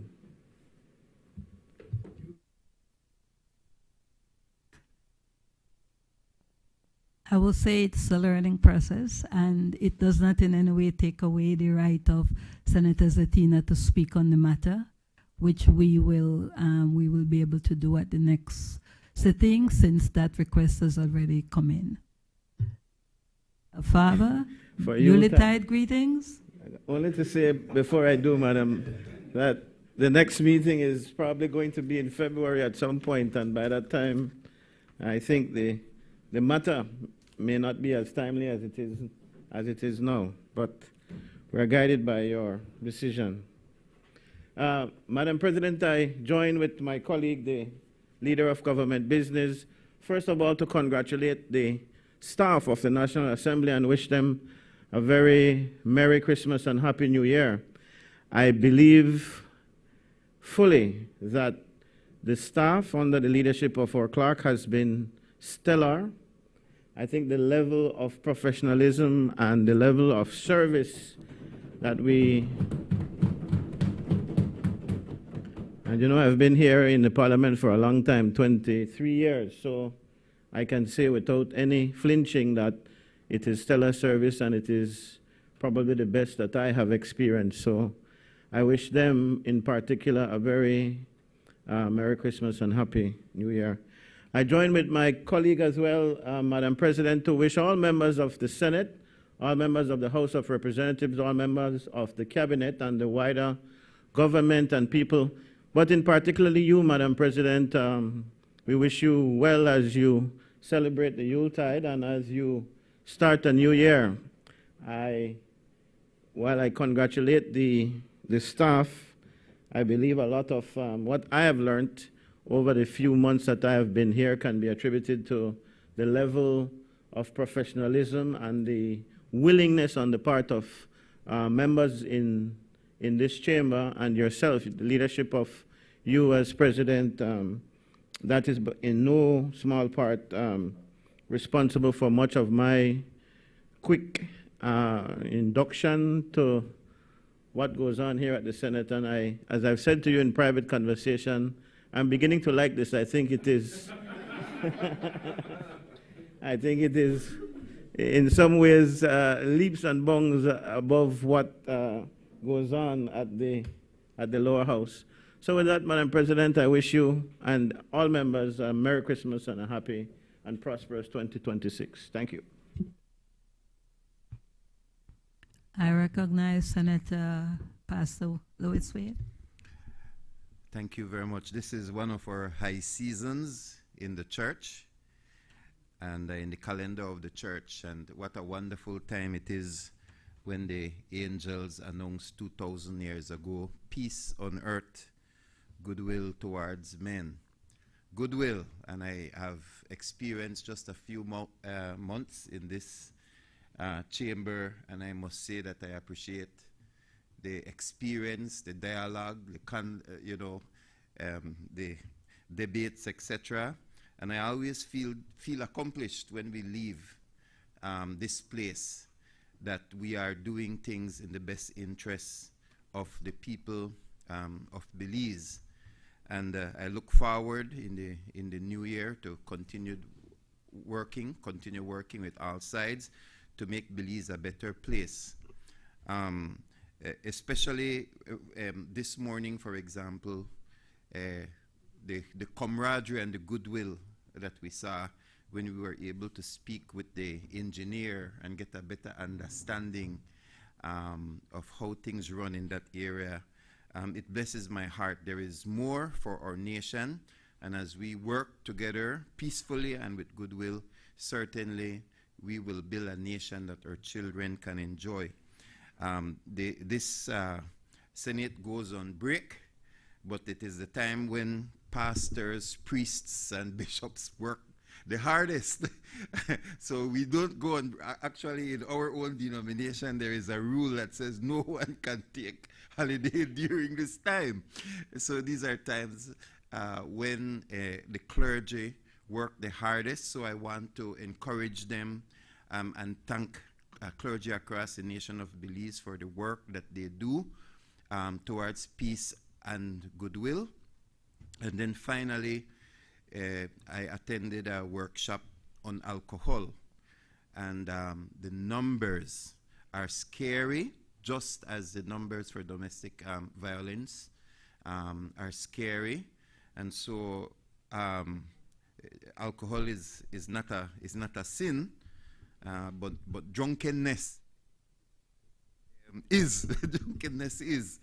And so we would ask the entire nation of Belize to please, in this period of time, let us preserve our own life and the life of those around us as we use the highways. Drink. Sorry, don't drink and drive. Yeah, I had to cancel that first line. It might not go down well. But to the staff here, and Madam President, to my colleagues, and to the nation of Belize, Merry Christmas and a Happy New Year. Recognize Senator Gabriel Zatino. Thank you, Madam President. I also want to join my colleague, the lead senator of opposition, Honorable Patrick Faber, to wish the clerk and her entire staff a Merry Christmas. I just want you guys to know that I appreciate all the help that you guys have rendered to me, especially coming from San Pedro. It's no easy task. And also being new to this National Assembly, I have quickly learned to know the ins and outs. So thank you guys for that. Thank you, Madam President. And to my colleagues on the other aisle, I want to wish you and your family a Merry Christmas and a Happy New Year. And to the wider Belizean public, and most especially to the people of San Pedro and Keycarker, I want to wish you a Merry Christmas and a Happy New Year's. Thank you. I recognize Senator Kevin Herrera. Thank you, Madam President. I take this opportunity to wish the clerk and her staff as well Merry Christmas and Happy New Year. I want to also wish my colleagues on both sides, as well as you, Madam President, for all the guidance you've provided during this session. This is a merry time of the year, and so I wish everyone and their families a Merry Christmas and a Happy New Year.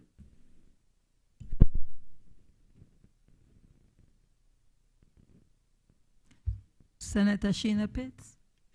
Thank you, Madam President. Let me take the opportunity, too, to associate myself both with Honorable Senator Courtney and Honorable Patrick Faber in extending Yuletide wishes to yourself, your good self, and the staff of the National Assembly. I must also state for myself that I find the staff does exceptionally well. I note that they even work beyond 5 p.m. So this is my little plug for them that they should be paid overtime. But yes, it definitely needs to be said to the staff of the National Assembly that we do see, feel, experience, and value your dedication to having us here, having us as prepared as we can be in the circumstances. And so I want to say thank you to them for that, and extend Yuletide greetings to all of them and their families. For those who are non-worshiping, enjoy the time off and whatever meal may come your way. To my colleagues in this chamber, happy holidays to all of you and your family. Enjoy the merriment while remembering for those practicing Christians the reasons for the season. To the delegates of the United Democratic Party National Convention, I would like to take this opportunity to say to each and every one of them, happy holidays. You see, Madam President, during this time, whereas I would not go so far to say some of the very many things that practicing people do, I do take time to be grateful, and I am grateful for them who saw it fit to vote for me in the national to vote for me. So really and truly, I am grateful. I'm grateful for that. I'm grateful to my family, my base, my foundation for putting forward the human being that I am, who was worthy of attracting support in the way I did. I thank Honorable Tracy Tega Panton. I thank my campaign manager. I thank all my friends in the National Assembly who was a part of that journey with me, and I wish them and the wider UDP family a very Merry Christmas and a Happy New Year's, and to Belize at large, I wish them a very Merry Christmas and a Happy New Year, and I hope that there is some measure of reprieve in the new year, so that when we revert to our sittings, I am not here with the first cry of criticism when the hard licks they come. So for now, thank you for affording me the opportunity to speak to the nation and wishing them a very Merry Christmas. Let me correct. I was told that some persons were being directed to Honorable Panton and myself. They said, we got the money, UDP got the money, go to there for turkey and ham. No, it is those members of Parliament who receive their Christmas cheer. But thank you, Madam President. Happy holidays to all Belizeans. Was there anyone else who wished to lead a government business? You wanted to? I was going to move that the Senate do now adjourn, Madam President. Honorable members, the question is that the Senate do now adjourn. But before I ask for all those in favor, I just want to say thanks to each and every one of you for the best wishes for the Yuletide greetings, and to each and every one of you, your family, and to the staff of the National Assembly. Thank you so much for all the support. As the President of the Senate, there's a lot that we are getting done, and there's a lot more that we will get done in 2026. It's always a place for learn, to network, and to grow. So I thank you all. So to each and every one of you, happy holidays. Honorable members, the question is that the Senate do now adjourn. All those in favor, kindly say aye. Those against, kindly say no. The ayes have it. The Senate now stands adjourned at 4:25.